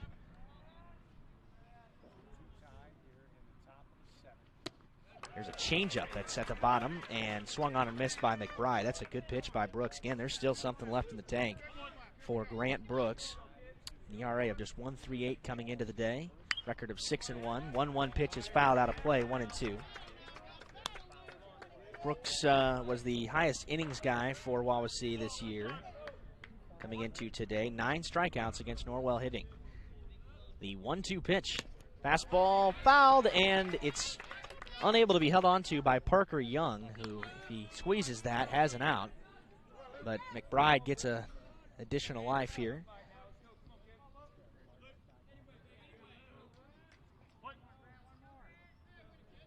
McBride is ready for the 1-2 pitch. Curveball, jammed him, shallow right. Comes Turner for the second out. Brooks just had trouble in the top of the 4th inning, and it was the top of the Norwell lineup, and the bottom has been unproductive today for Norwell. And here comes Cade Shelton, who did have a gap shot double his last time up, and if you can flip it back to the top, it would give Norwell a good opportunity to score here in this 7th inning. If you can just get on base. Because you got plenty of guys that can courtesy run for him. Oh, I guess he can't courtesy run anymore. Take that back. First offering is a fastball that's just down and inside to Shelton. So I guess he would have to run the bases. But he's got a little bit of speed. Just one stolen base. Nice long stride. Tall left-hander takes ball 2 up and away. This next one will be the 100th pitch for Grant Brooks today, which is a nice number for 7 innings, especially in a regional game. Swing and a miss by Shelton. Again, this is unofficial pitching count anyway, but the limit's 120 for whatever that's worth. Shelton chased one that was outside the zone, 2-2. They can get out of here. They'll have the 9-1-2 coming up in the bottom of the 7th, and Wawasee a chance to walk it off, put themselves in the championship game tonight against Leo. Shelton at the back of the box. Brooks into the wind. 2-2 offering. Fastball popped up. Third base side. And out of play. Shelton a little bit late, but stays alive here. Struck out his first time up. Had his second double of the season. Both of his extra base hits this year have come in the tournament. The last one came in the sectional title game. A double in that contest. He came on for the last 5 outs of that one, too, to seal the Norwell 15-10 victory. Brooks is 2-2. Breaking ball. Fouled away at the plate. Shelton stays alive once again. Grounded that pitch off the bottom of his foot. We're an hour and 41 minutes into this one. Still have decided nothing in this regional semifinal. 2-2 pitch to Shelton. Bottom of the knees. Called strike 3. And Shelton goes down on 7 pitches looking. And here comes Wawasee with a chance to walk it off and put themselves into the championship tonight. A run will get the job done on WellsCountyVoice.com. Soaring high above, exploring our planet.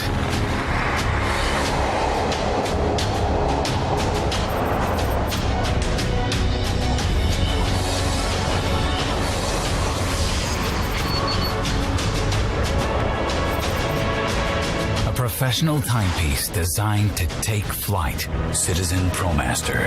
Go beyond. Daniel's Jewelers on North Main Street in Bluffton, where personal service and trust become part of the memory. Are you taking the first step towards a healthier you, or are you just tired of the same workout?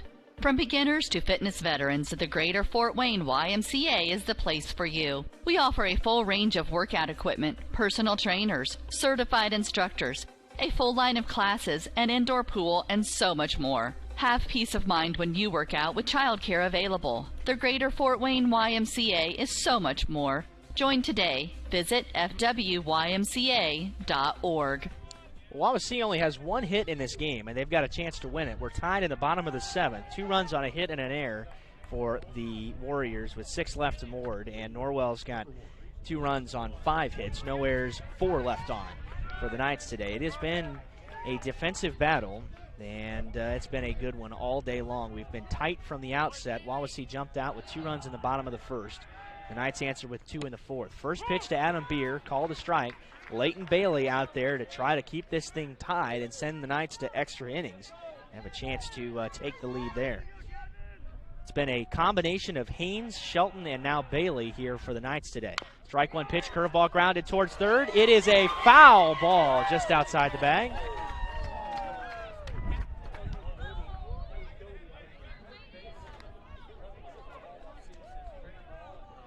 Boy, that was really tight. John Fry is sharing a laugh down there with Brody Bolin, the third baseman. That was really close. Of course, we're not looking down that line, so he can't have any good look at that.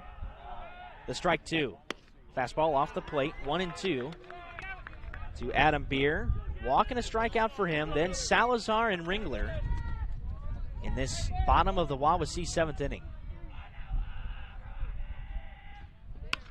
That's punched foul out of play. Nice little battle here from, this is not Adam Beer. I'm sorry, this is Gavin Malone, the pinch hitter. And Malone is 4 for 28 this year. So miss that sub. And now the 1-2 pitch is swung on and missed. It's in the dirt. Riley goes to the inside and fires it to Shelton for out number 1.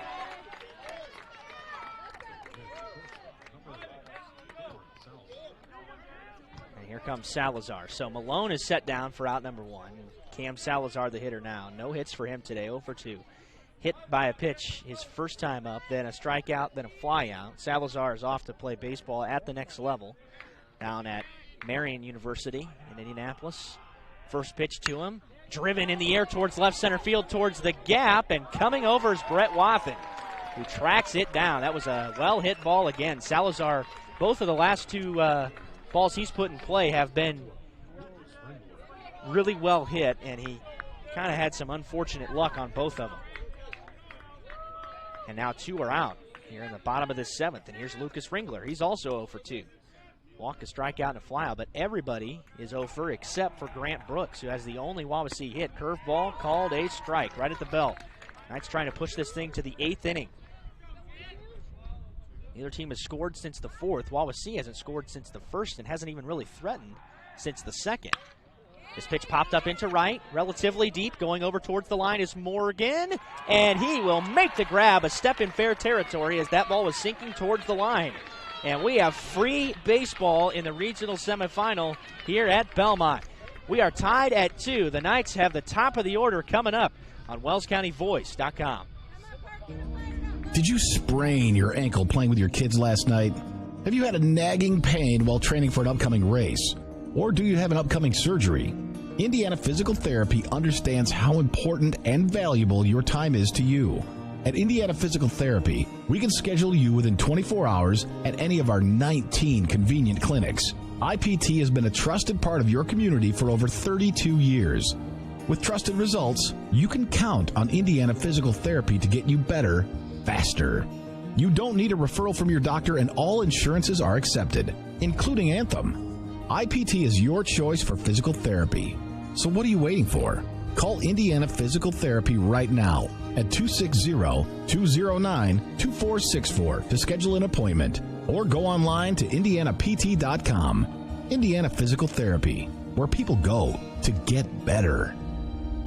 It's such a nice day here at Belmont. Why not stick around a little longer? We've had great baseball. It's 2-2 heading to the top of the 8th, and Grant Brooks is coming back out for Wawasee, and he is still the best option for the Warriors, as he has been really solid today, no doubt about that. 5 hits given up on the day. He's thrown 104 pitches, so he's got 16 plus or minus a couple to work with. That's by the unofficial Decker count.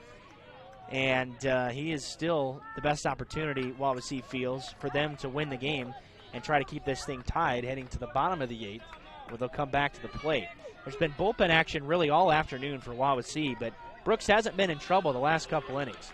And Eli Riley leads things off for the Knights in this 8th inning. Top of the Norwell order. Riley, Graft, and then Haynes. First pitch, scorcher down the line and left, and that's going to ground inside the bag for a base hit. Riley turning for 2. It's fielded and thrown in. It's cut off. It's a leadoff ground ball double down the line on the first pitch of the 8th inning for Eli Riley's first hit of the day.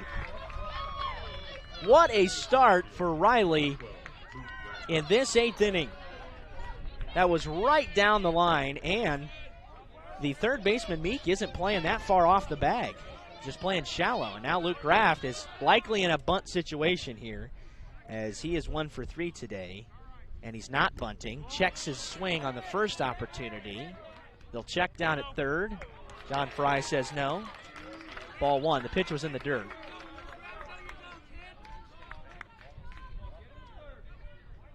So Riley's down at second with that leadoff double. I still think you bunt Graft here and put that runner at third. There's a strike call. They're trying to backpick Riley at second. The throw gets away towards the second baseman, and Riley's off to third, and now the bunt doesn't matter. Boy, they tried to throw it back there. It hit Riley, and it bounced to the first base side of second, and Riley is at third on the error.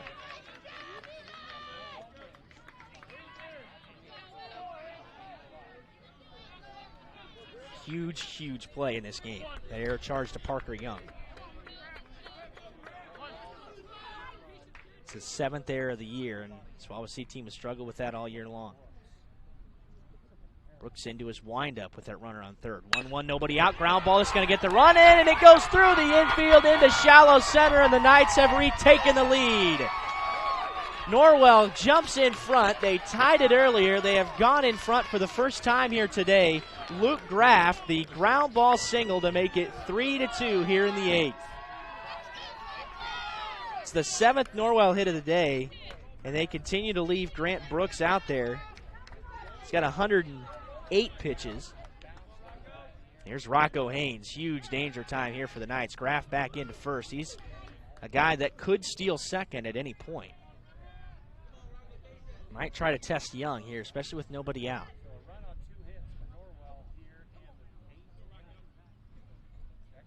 Graft's off on the first pitch. The offering is down. Throw down to second, and not in time. Stolen base for Luke Graft to advance into scoring position. His 18th stolen base of the year.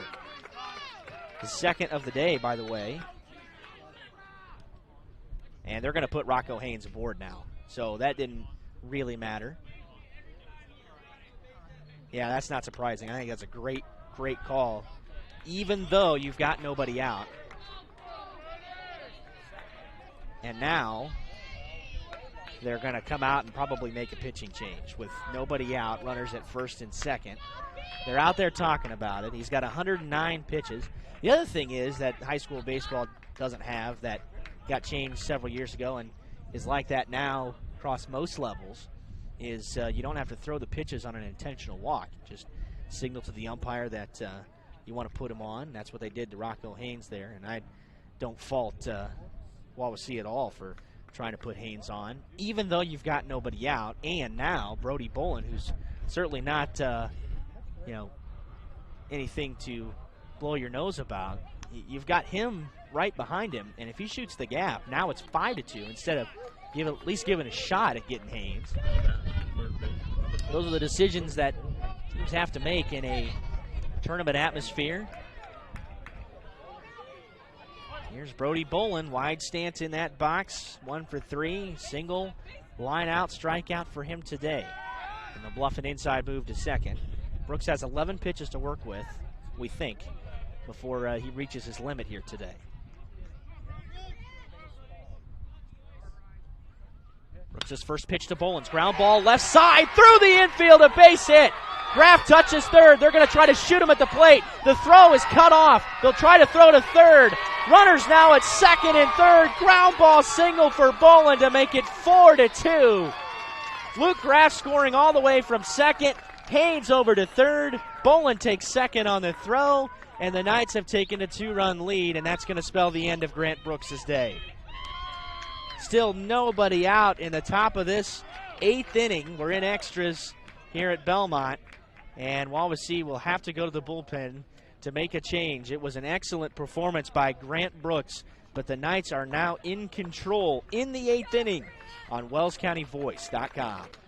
At Corrective Chiropractic, we offer individualized treatment plans for patients of all ages, from infants to elderly, and even during pregnancy. Have you ever experienced a workplace, sports, or auto accident, or just keep suffering from chronic pain? Corrective Chiropractic can help. Knee, neck, shoulder, or back pain, headaches, migraines, allergies, muscular tension? Corrective Chiropractic can help.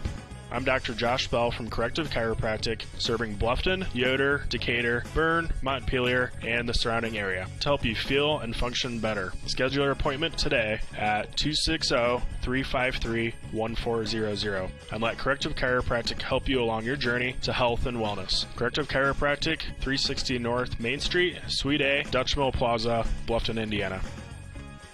Well, Wawasee is going with Cam Salazar, the starting shortstop here today. The right-hander comes on with nobody out and 2 runs already across, 2 more in scoring position for Norwell in the top of this 8th inning. Grant Brooks has been taken out of the game. Well, actually stays in the game at shortstop as just him and Salazar trade positions. And these couple of runs that are on base, runners rather, are still on Brooks. But he could not last the distance. If it had been a 7-inning game, he would have gone a complete game. But unable to hang on here today. And now Norwell's in control. If they can punch through these 2 runs, Wawasee only has 1 hit today. And they got to feel good about their chances anyway, no matter what happens here. Leighton Bailey a chance to help himself out against Salazar, who has an ERA of 3.95, making his 9th appearance of the year, his 3rd in relief. 33 strikeouts to 22 walks for him, so not an excellent ratio in that department. And he, Salazar being the senior, trying to clean things up for Grant Brooks here with the junior in the top of this 8th inning. Still nobody out in an uphill battle all the way. He comes out of the windup with runners at 2nd and 3rd. The infield is pinched in, obviously, on the cutout of the grass, trying to cut down the run at the plate. First pitch is foul tipped into the glove on a swing by Bailey. Bailey is 1 for 2. A strikeout, a hit by a pitch, and a single for him. And that bounces in there, and it goes to the side, and that's going to be a run. A wild pitch to make it 5-2. Wowza. That's sometimes what happens when a guy doesn't really get to warm up. He was throwing between innings, but just kind of comes out cold from the shortstop. And you got runners at 2nd and 3rd. Bailey swings at a high fastball and fouls it back to the parking lot. 1-2. The Knights are in complete command now, up 3 in the top of the 8th. Chance to earn themselves a berth in tonight's regional championship game to take on Leo. There's a big bender that missed high. 1-2. Norwell hasn't been to the regional title game in a long time, and a chance to be back in the Elite 8 this year. 2-2 down and away to make it 3-2 against Bailey. They have won 6 regional championships all time. Face number 2 Leo, who they lost to 5-4 in the regular season. Could be a great rematch. Payoff pitch is lifted in the air into shallow center. Coming on is Ringler. Might not be deep enough to score the run. They'll tag from 3rd. Bolin bluffing, and he will stop at 3rd. And Ringler holds the runner with a strong throw. That's a nice play by Lucas Ringler. That ball just not deep enough into center. So Bailey pops out, and now it's Brett Wathen with 1 out.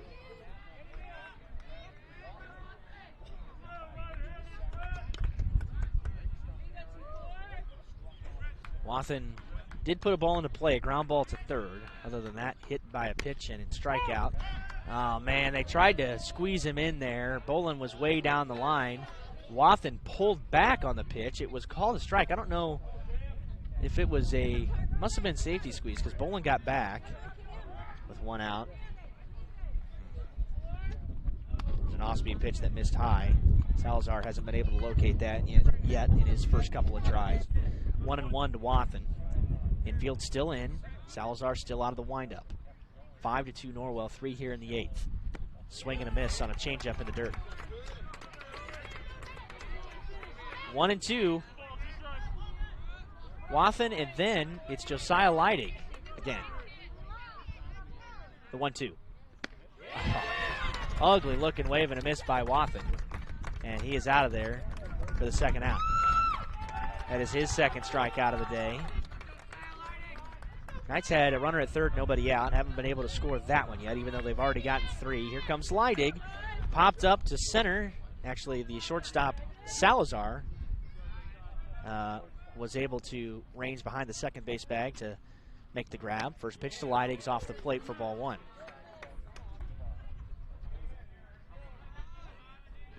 Norwell trailed for the first 3 innings of the game. 1-0's off the plate. But they got 2 in the 4th.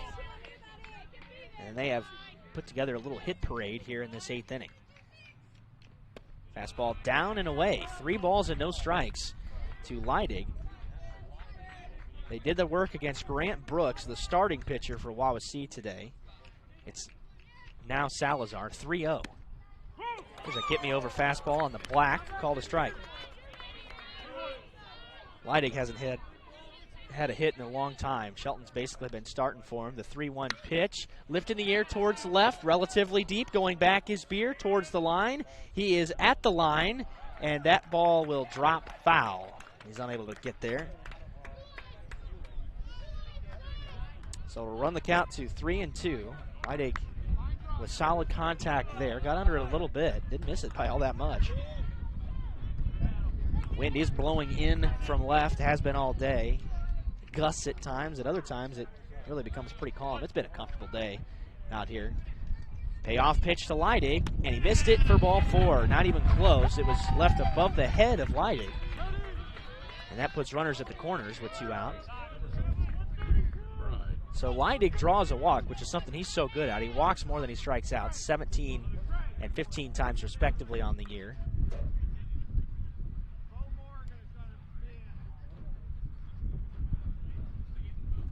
So Bo Morgan is going to run for Leidig at first.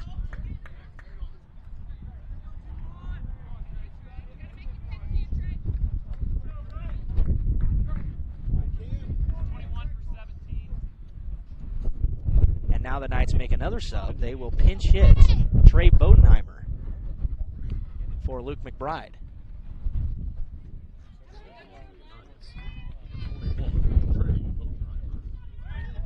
Bodenheimer hits with runners at the corners. Bodenheimer's only had 8 at-bats this year, and he's had hits in 2 of them, go along with 2 walks and a strikeout. First pitch to him is a strike. He usually swings early and often, and when he makes contact, it's got the potential to go a long way. He's got lots and lots of power. Just a freshman, played JV this year. Mostly the strike 1 pitch, fouled straight back. Bo Morgan was on the move on the play. He's back to first, 0-2. 2 outs and a 5-2 Norwell lead in the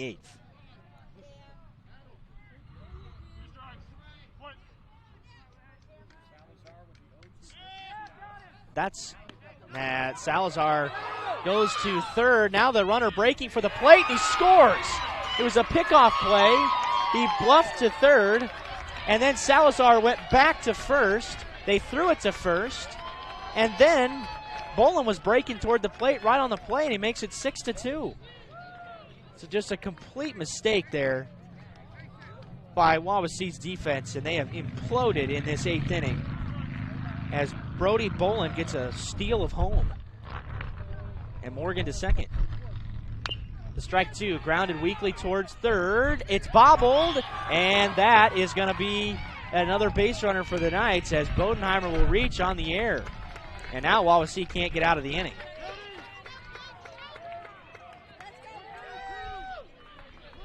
That is their 3rd error of the day. That'll go on the 3rd baseman, Jacob Meek. Morgan holds at 3rd. And this is Cade Shelton again. Back to the bottom of the order with 2 out. First pitch breaking ball, missed high, ball 1. 6 runs on 8 hits for the Knights today. 2 runs on just 1 hit for Wawasee, and now 3 errors. The 1-0 popped up, foul and out of play. Catcher Parker Young chased that all the way to the fence. It's been a lengthy top of the 8th inning. Wawasee just can't get out of it, and unless they're able to rally big time in the bottom of the inning, they're going to see their season come to an end today. A historic one at that, in their first sectional title in almost 25 years. The 1-1 skips in there, runner on the move, throw down to second, into center field, and this is going to score another run. Bo Morgan from third, Trey Bodenheimer steals second. Throwing error by the catcher Young makes it 7-2.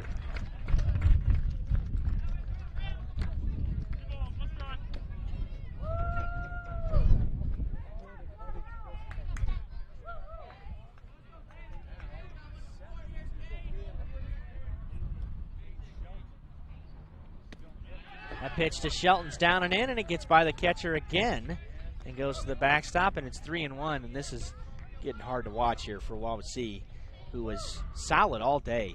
They have been so good today in so many respects, and defensively they've been pretty good too in a situation where they haven't been good this year, and that's down and in, and Shelton walks. So that puts runners at first and third again.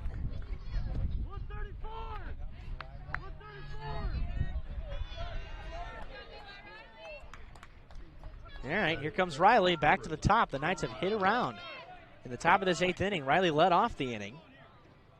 And the 10th batter to hit. And the first pitch to Riley is fouled straight back and out of play.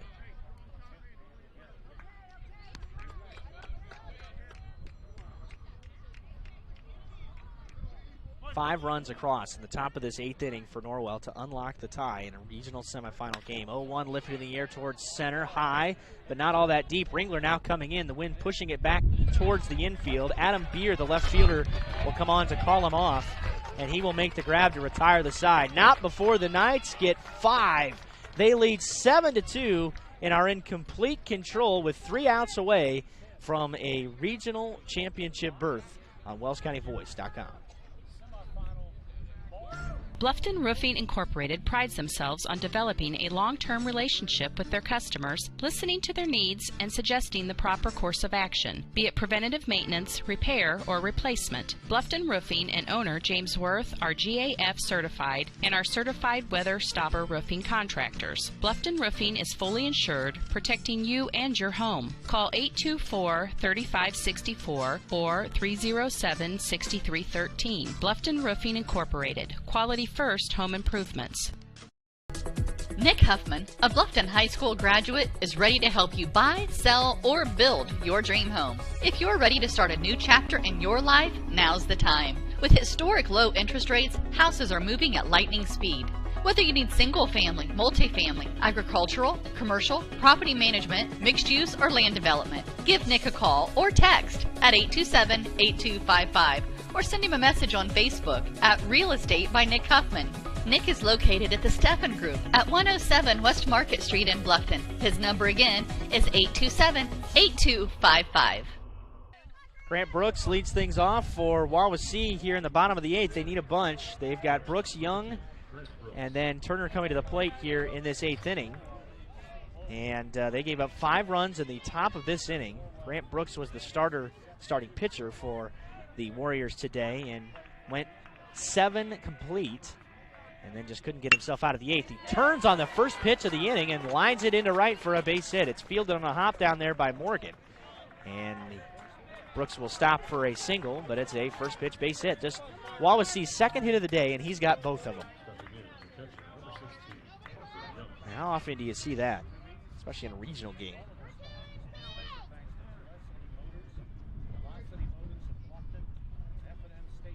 Okay, here comes Parker Young. Young 0 for 2, a couple of ground balls and a pop-up against Leighton Bailey here today, and it's the first time he's faced him. Bailey came on in the 6th for Norwell. 2 innings of scoreless baseball. First pitch, swing and a miss. The good news for Bailey here, because he's a contact guy, at times he's going to give up hits, but he's got wiggle room now. Huge 5-run cushion in the bottom of the 8th inning. Certainly nothing is impossible, but the way Wawasee has hit the ball today outside of Grant Brooks, you take your chances. It's ball 1 on a curveball downstairs. It's Dolson waiting on deck for Wawasee. Bailey set at the chin, delivers a 1-1 pitch. Grounded weakly towards the right side. Bailey off the mound, fields it, and shovels to first for out number 1. He had to go a long way. Shelton just went right back to the bag on that. And good communication there. Bailey said he had it right off the bat and went charging after that thing on a weak ground ball to the right side. 1 gone, and the runner moves to second.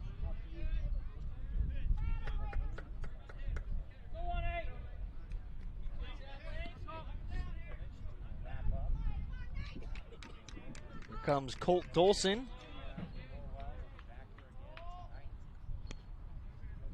Dolson with 1 out and a runner at second. Check swing. Pitch is called a strike anyway. Dolson 0 for 1. Pair of walks and a strikeout looking for him today. Bailey has thrown 26 pitches. This is his 3rd inning of work, so 2 1/3 for him. Norwell started Rocco Haynes today. Strike 1 misses just down. But the interesting thing that brings up for Norwell is now Rocco Haynes is available for the championship. He only threw the 1st inning of today's game, gave up 2 runs, then came out. And Cade Shelton is the guy that did the yeoman's work. Here's a ground ball right back at the mound, a comebacker at Bailey. A 1-hopper, and Bailey tosses to first, and the Warriors are down to their final out.